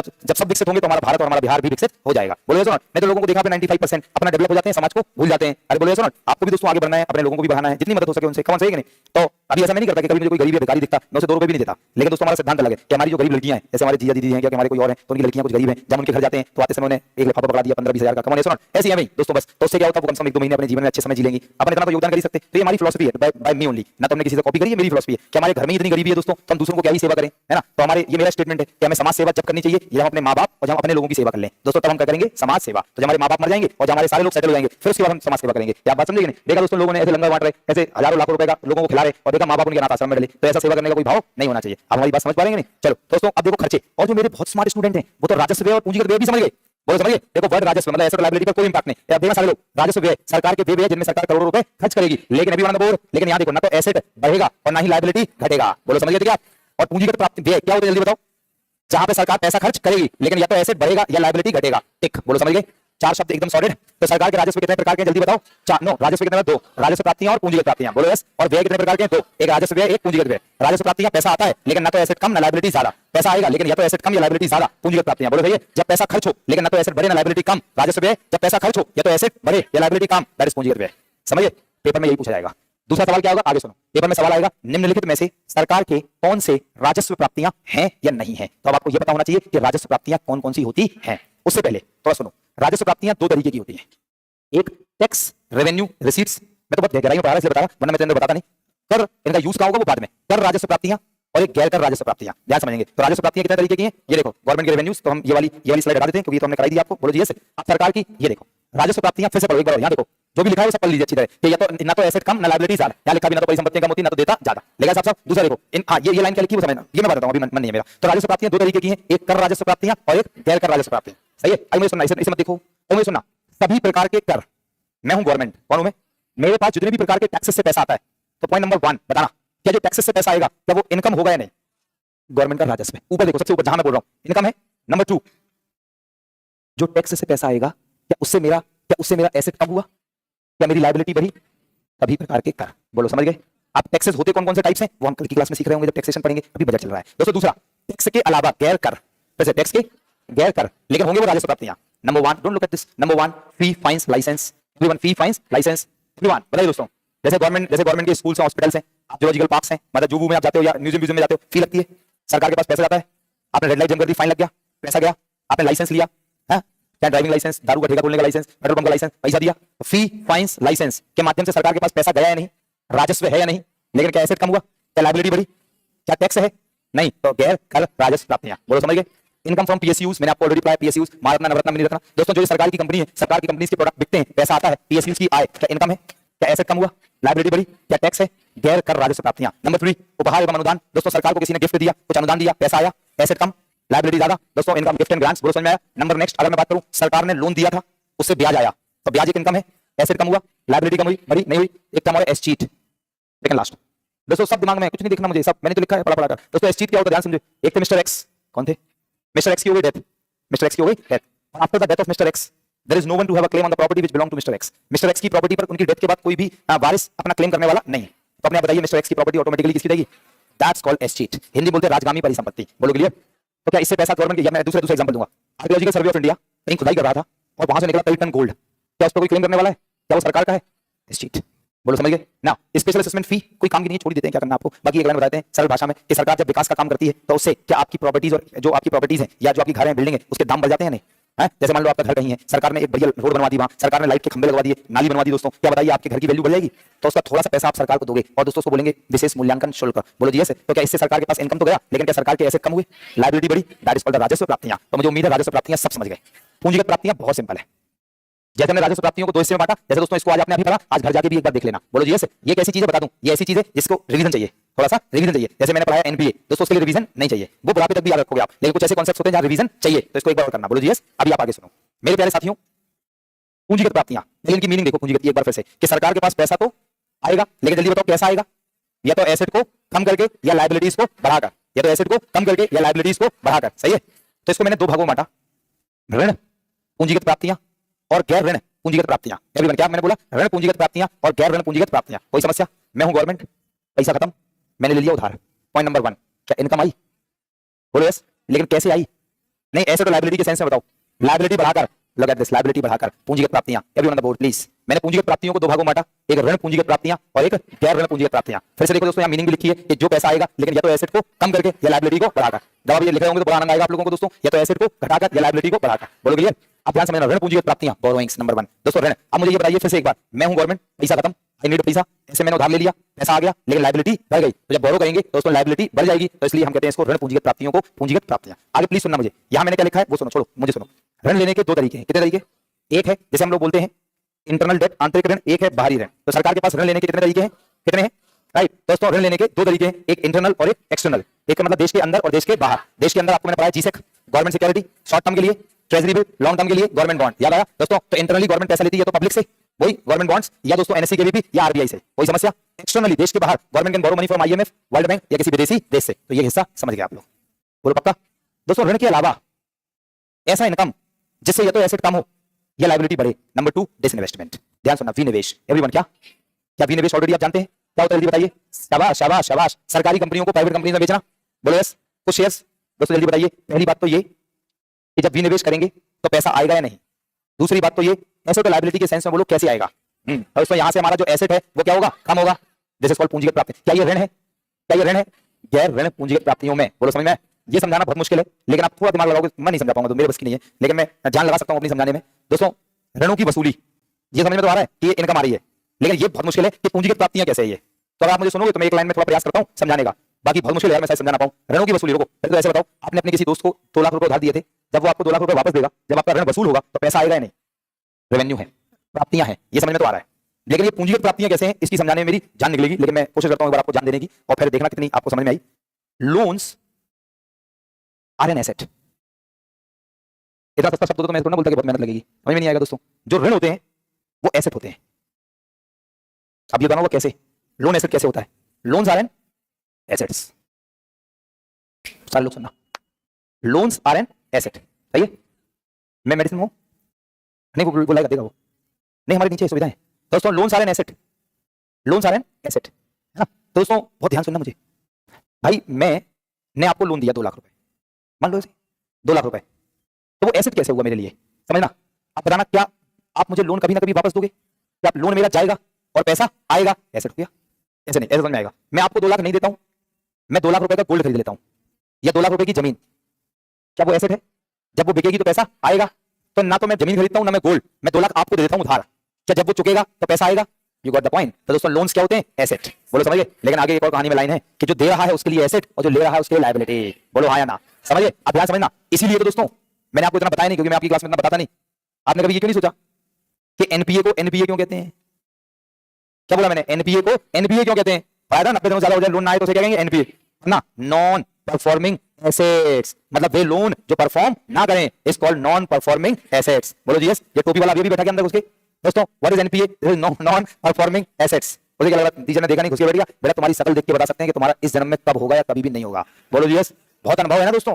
तुम्हारे हाव भाव से ये बता सकते हैं कि तुम मुझे कितनी देर से सुन रहे। तुम्हारे हाव भाव से ये भी बता सकते हैं कि इसने एक बार बीच में हाथ ऊपर किया था, सरसरा रही थी, और बाद में इसने सरसराना बंद कर दिया, क्योंकि दोस्तों इसका सवाल का जवाब इसको मिल गया। और मुझे ये भी पता कि इसके मन में सवाल क्या था, लेकिन अभी मैं भूल गया। रुको, अभी मैं भूल गया। तुम बताओ, अभी मुझे थोड़ा ब्रेनस्टॉर्मिंग करनी पड़ेगी दोस्तों, और मैं इसका सवाल भी निकाल के बता सकता हूं दोस्तों। मुझे पीछे जाना पड़ेगा क्लास में, और मुझे पता है, देखो मैंने पेज भी खोल रखा, मुझे पीछे जाना होगा दोस्तों क्लास में। तो मैं क्या पता दोस्तों, I am the magician of my subject दोस्तों। ये ऐसा जादूगर हूं मैं अपने विषय का, और इस पे मैं काम करता रहता हूं भाई। कि अब अगर आप में से किसके मन में क्या चल रहा है, कौन किसकी तरफ देख रहा है, सब पता रहता है, राइट? लेकिन दोस्तों कभी टोकते नहीं हम। जवानी का जोश काम हो जाए तो हो जाए दोस्तों, क्या ही दिक्कत है? नहीं समझेगा दोस्तों? मतलब इसमें हमारा सपोर्ट भी रहेगा, तभी तो मेरा तो ये होगा। तो ऐसे क्या सवाल था है? तो फिर अगर हम बात करें तो सवाल यहीं पे तो कहीं था, आसपास कहीं था। चलो मैं बताऊंगा सवाल एग्जैक्टली। खैर, हम लोग उसकी बात कर रहे थे कि जब एनपीए को एनपीए क्यों कहते हैं, समझना प्लीज। एक लाइन में बोलूंगा मैं कि जब बैंक ने अपने ग्राहक को लोन दिया तो बैंक के लिए एसेट है। और दोस्तों अगर बैंक का वो लोन समय पर वापस आ रहा है चकाचक, तो बैंक कहती है wow my loans are performing. तो बैंक उन्हें कहती है परफॉर्मिंग एसेट्स। एसेट परफॉर्म कर रहे हैं, लगातार इनकम दे रहे हैं, that is called performing assets. और दोस्तों जब लोन 90 दिनों से ज्यादा हो जाएं और परफॉर्म ना करें, तब बैंक कहती है हाय रब्बा my assets are not performing, that's why NPA को एनपीए कहते हैं। बोलो समझ में आ जाए हो? बराबर दोस्तों, समझ आएगा नहीं? मैं वैसे रट्टा ही मान लिया तुमने कि 90 दिन से ज्यादा लोन ना है तो एनपीए, लेकिन दोस्तों एनपीए को एनपीए कहते हैं। आ समझे, आगे कनेक्ट करो। जब गवर्नमेंट ने लोन दिया, एवरीवन क्या दिया? लोन। जब गवर्नमेंट ने लोन दिया एवरीवन, तो दोस्तों वो गवर्नमेंट के लिए एसेट हो गया। और जब लोन वापस हो रहा है, ऋणों की वसूली, तो एसेट क्या हुआ है? कम। इसलिए कैपिटल रिसीट्स। बराबर भैया, सही है। तो ये तो हो गया सरकार के राजस्व। बिल्कुल बिल्कुल, थोड़ा और सरकार के राजस्व की सारी कहानी सॉर्टेड। अब नहीं बेटा, एसेट कम होता है यहाँ, देखो इसमें कम होगा। अब घर पे सोचना, टाइम नहीं बचा, एसेट कम होगा ना। खर्चे भी दो तरीके के हैं।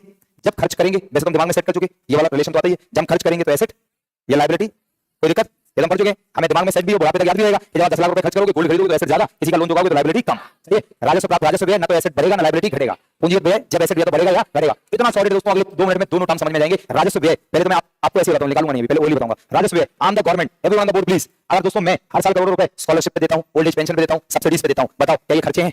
एसेट बढ़ा, लायबिलिटी घटा। दोस्तों मैंने जो लिया था, हाँ ब्याज, लोन क्या लिया था? लोन, उसका दे रहा हूं ब्याज। क्या मेरा लोन था 2 करोड़ का, सिर्फ ब्याज जा रहा है, क्या मेरा लायबिलिटी कम हुई? क्या एसेट घटा? नहीं, लायबिलिटी नहीं, क्या एसेट मेरा बढ़ा? क्या लायबिलिटी घटी? इसका मतलब है जैसे कल को जब आप सरकारी अधिकारी बन जाओगे तो आप लोगों को दोस्तों मिलेगी सैलरी। बताइए, आप पर सैलरी देने से सरकार की किसी भी प्रकार की परिसंपत्तियों का निर्माण, एसेट बढ़ेगा। सरकार के देता लायबिलिटी कम होंगे, इसका मतलब सरकारी कर्मचारी और अधिकारियों को जो सरकार सैलरी देती है, लॉ एंड ऑर्डर मेंटेन करने पर, कानून और प्रशासन व्यवस्था पर हर साल करोड़ों रुपए सरकार लगाती है, पुलिस वालों पर, वकीलों पर, जजेस पर। दोस्तों क्या इससे देश की परिसंपत्ति का निर्माण होता है? तो ये सारे के सारे हो गए पढ़ लो राजस्व व्यय, सारे के सारे। देखो दोस्तों, scholarship, old age pension, subsidy, law and order, कर्मचारियों, सरकार के लोगों पर व्यय, सेना के लोगों पर व्यय, सेना के लोगों पर मान लो दोस्तों पूरे वर्ल्ड में इंटरनेशनल पीस है, कोई देश किसी में नहीं घुस रहा, कहते हैं करोड़ों लोग सेना के लोगों पर पैसा दे रहे हैं हर महीने सैलरी, कैसे किसी भी प्रकार की परिसंपत्ति का निर्माण हो रहा है ना। ऋणों पर ब्याज बता दिया। राज्यों को अनुदान, जैसे केंद्र सरकार ने बिहार से कहा इतने रुपए लो और कल्याण करो, दोस्तों राज्यों को अनुदान, ये सब क्या कहलाएंगे? राजस्व व्यय। होल्ड ऑन, मैं गवर्नमेंट हूं, मैंने बनाई रोड, मैंने बनाए डैम, मैंने बनाए ब्रिजेस, मैंने बनाए बड़े बड़े स्कूल्स, बड़े बड़े हॉस्पिटल, बड़ा बड़ा पावर प्लांट, बड़े बड़े एयरपोर्ट, बड़े बड़े दोस्तों बंदरगाह। बताओ दोस्तों खर्चा हुआ? क्या हुआ? देखो एक तो ये हो गया, और दूसरा मैंने लिया था लोन, इसका मतलब मेरे पास थी लायबिलिटी। अब मैंने लिया लोन, चुका दिया, खर्च किया, तो मेरी लायबिलिटी क्या हो गई? कम। दोस्तों लुक एट दिस। पहला, construction of roads, dams, bridges पर एसेट बढ़ता है। दूसरा दोस्तों, हाँ रुको, देखो ये सेना पर यहां भी है और सेना पर यहां भी है, रक्षा। बोलो यस और नॉट? लेकिन ध्यान सुनना, कितना स्मार्ट डिस्कशन। एक साइड सेना के लोगों को सैलरी जा रही है और दूसरे साइड दोस्तों हमारे देश में बड़ी बड़ी सरकार सबमराइन बना रही है, बड़ी बड़ी दोस्तों सरकार तोप बना रही है, बड़े बड़े दोस्तों एयरक्राफ्ट बना रही है। बताइए दोस्तों क्या एसेट बढ़ रहा है? इसका मतलब सेना पर जब खर्च हो रहा है तो दोनों है, लोगों पर हो रहा है तो राजस्व व्यय, और एसेट क्रिएट हो रहा है तो पूंजीगत व्यय। बोलो दोस्तों समझ में आया कि रक्षा उपकरणों पर व्यय एसेट बढ़ेगा। सरकार ने लिया था क्या? या देखो लोन लिया था ऋण, उसका क्या कर दिया? भुगतान, तो लायबिलिटी क्या हो गई? कम।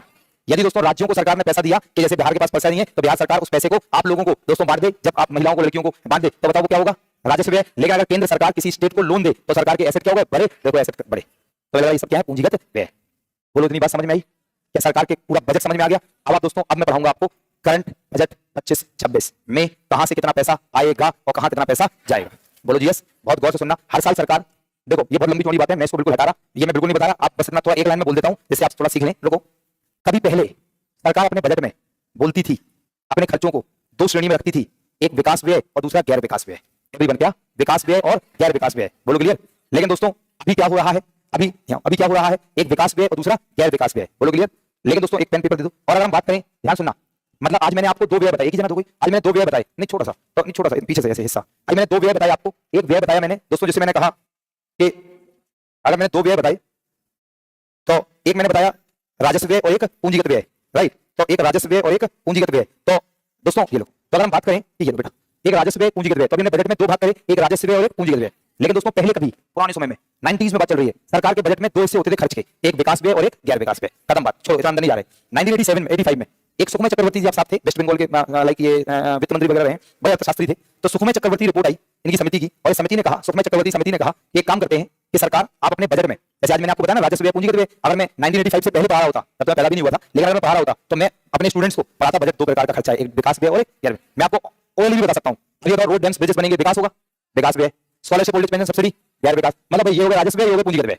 आप लोग ऐसे याद करो, एसेट्स लायबिलिटी को सब भूल जाओ, शब्द को पकड़ो, एक राजस्व व्यय होता है और एक पूंजीगत व्यय। बिहार सरकार ने कहा कि बिहार में लड़कियां बीपीएससी का प्रीलिम्स पास कर लेंगी 50,000 देंगे, यूपीएससी का प्रीलिम्स देंगे 1 लाख देंगे। बताओ दोस्तों सरकार का राजस्व व्यय, पूंजी व्यय। राजस्व व्यय, सरकार ने कहा कि भैया हम ये जो हमारा लाइक बीटा में हम एयरपोर्ट बना रहे हैं, दोस्तों वो क्या है? ऐसे सीखो, आप शब्दों को सीखो इकोनॉमिक्स में, पूंजीगत व्यय। बोलो ऐसे। तो 1985 से सरकार अपने बजट में विकास और गैर विकास व्यय की जगह सरकार करने लग रहा है प्लान्ड एक्सपेंडिचर और नॉन प्लान्ड एक्सपेंडिचर, नियोजित व्यय और गैर नियोजित व्यय। बोलो क्लियर है? आगे कुछ नहीं बताएंगे, इतना याद रखना कि जो व्यय पंचवर्षीय योजनाओं के तहत हो दैट इज नियोजित, और जो पंचवर्षीय योजनाओं के तहत ना हो दैट इज गैर नियोजित। बस याद रखना, जैसे कृषि, सिंचाई, पावर प्लांट, एयरपोर्ट, पोर्ट, इन सब पे खर्चा क्या कहलाता है? सही है। और सरकार अगर मान लो ब्याज क्या सरकार पंचवर्षीय योजनाओं में ये बनाएगी क्या कि इस 3 साल बाद इतना लोन लेंगे, इतना ब्याज देंगे, कहेगी क्या? और उसमें ब्याज भुगतान, subsidy, scholarship, old age pension, ये सारे के सारे क्या है? गैर नियोजित व्यय। ये पेपर में आता है, यहां ले देते हैं, वेरी इंपॉर्टेंट। क्या आता है मैं अभी बता दूं, पेपर में आएगा निम्नलिखित में से क्या सरकार के नियोजित व्यय होते हैं या कौन से गैर नियोजित व्यय होते हैं। चलो इसके बाद भी बहुत सारे व्यय में है बातें, वो मैं हटा रहा, मैं सोच रहा आपके किसी काम का नहीं है। तो दोस्तों दिस इज कॉल्ड व्यय और पूंजीगत व्यय। क्या इतनी बात समझ पाए दोस्तों? लास्ट स्टेटमेंट में चाहता हूं ये और सीखो, थोड़ा टेक्निकल है, थोड़ी जान लगा दो दोस्तों, तुम्हारे स्तर से थोड़ा ऊपर है, थोड़ी जान लगा दो। एक बेहतरीन शब्द मैं आपकी झोली में डाल दूंगा आज, बोलो डालूं क्या? तो एक मैंने आज आपको राजस्व व्यय पढ़ाया, एक पूंजीगत व्यय पढ़ाया, दिमाग लगाना दोस्तों। मैं आपको थोड़ा कम प्रभुत्व के साथ पढ़ाऊं, कम एफिशिएंसी, कम दक्षता के साथ, तब भी पैसा तो नहीं मिलेगा है, कम चल रहा हूं, कम एक्सप्रेशन दूं दोस्तों, तब भी तो नहीं पैसा मिलेगा। लेकिन उसके बाद भी मैं अपनी पूरी एनर्जी, पूरी ताकत से, पूरा डिवोशन से, धार्मिक तरीके से आपको पढ़ा रहा हूं। इसका रीजन क्या है? कर्म के प्रति ईमानदारी, कर्म के प्रति। तो जब आप कुछ बन जाएं तो अपना काम ऐसी ईमानदारी से करें। बोलो जी यस। जीवन में पैसा तो मिलेगा ही मिलेगा, आंतरिक रूप से संतुष्टि मिलेगी। जब मैं सोने जाता हूं 30 सेकंड से 1 मिनट लगता है, तुरंत सो जाता हूं दोस्तों, बस 2 मिनट तो कभी नहीं लगे, नहीं समझे क्या? आंतरिक रूप से एकदम प्रसन्न। गलत करना ही गलत नहीं है, गलत सोचना भी गलत है। बोलो भरत बाबा की, बोलो क्या बात समझ पाए? गलत करना ही गलत, गलत सोचना भी गलत है। Always remember that. बोलो जी यस। तो इसलिए दोस्तों इतने असीम संतुष्ट हो आप अपने आप से कि आप दोस्तों बिल्कुल बढ़िया ही बढ़िया, बस आगे क्या ही बोले। तो ये कब होगे? जब आपको परमात्मा ने पढ़ने का काम दिया। इतनी संतुष्टि के साथ पढ़ाई करो कि दोस्तों आपकी आत्मा तृप्ति हो जाए। सिलेक्शन हो या ना हो बात की बात है, वो कभी कभी ऐसा भी होता है, जिस दिन पेपर देने जा रहे थे उस दिन लक अच्छा नहीं था, कभी कभी ऐसा भी हो सकता है, ऐसा मान लेता हूं। मतलब इतनी ही किस्मत खराब थी दोस्तों, जो पढ़ के गए वो नहीं आया, जो नहीं पढ़े वही आ गया, है कि नहीं? तो इसका मतलब है अभी वो तुम्हारे किस्मत में सरकारी पैसा बनना नहीं था, तो हम ऐसा मानते हैं। लेकिन अपनी मेहनत पूरी करो। बोलो जी यस। कि अगर वो क्वेश्चन नहीं आते, कोई और आ जाते तो आप कर ले जाते। ये आप तो जानते हो, दुनिया जाने या ना जाने, कौन है सर? तो मेरे प्यारे साथी थोड़ी सी मेहनत लगाना।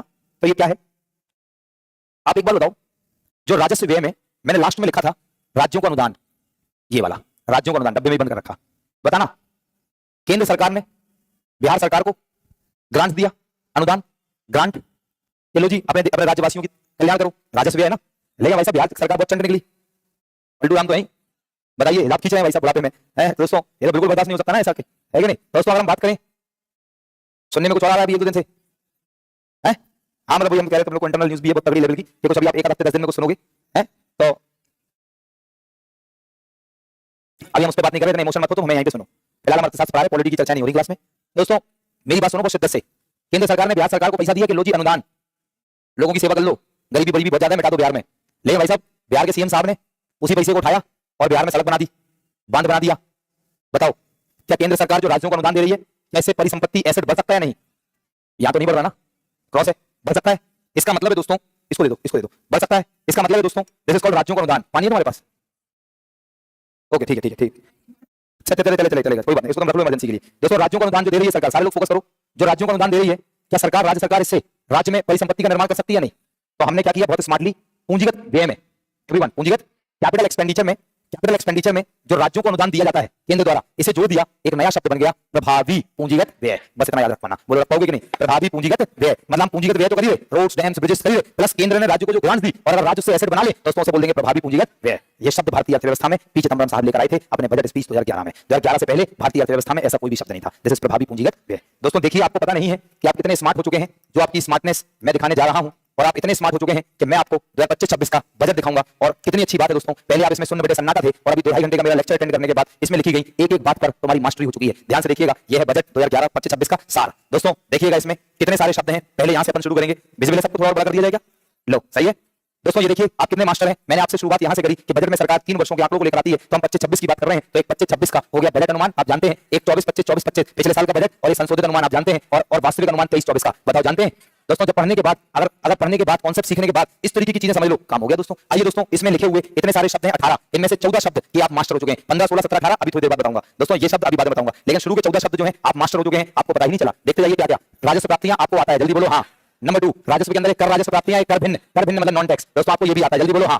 देखो दोस्तों नेक्स्ट अगर हम बात करें तो ये लिखा पूंजी प्राप्तियां, आप जानते हो दोस्तों। ऋण की वसूली, अन्य प्राप्तियां, उधार और ऋण, आप ये भी जानते हो। बोलो जी यस। कुल मिलाकर कुल प्राप्तियां, ध्यान से देखो सरकार का जो बजट है 2025-26 का वो है 50,65,345 करोड़। तो सरकार का जो बजट है वो है 50,65,345 करोड़। दोस्तों दिस इज कॉल्ड सरकार का बजट फॉर 25-26। 50,65,345 करोड़। फिर से कितने का? 50,65,345 करोड़। फिर से 50,65,345 करोड़। एक बार 50,65,345 करोड़। ये पेपर का सवाल हो सकता है। बोलो जी यस। 2025-26 का बजट कितने का है? बोलो क्लियर।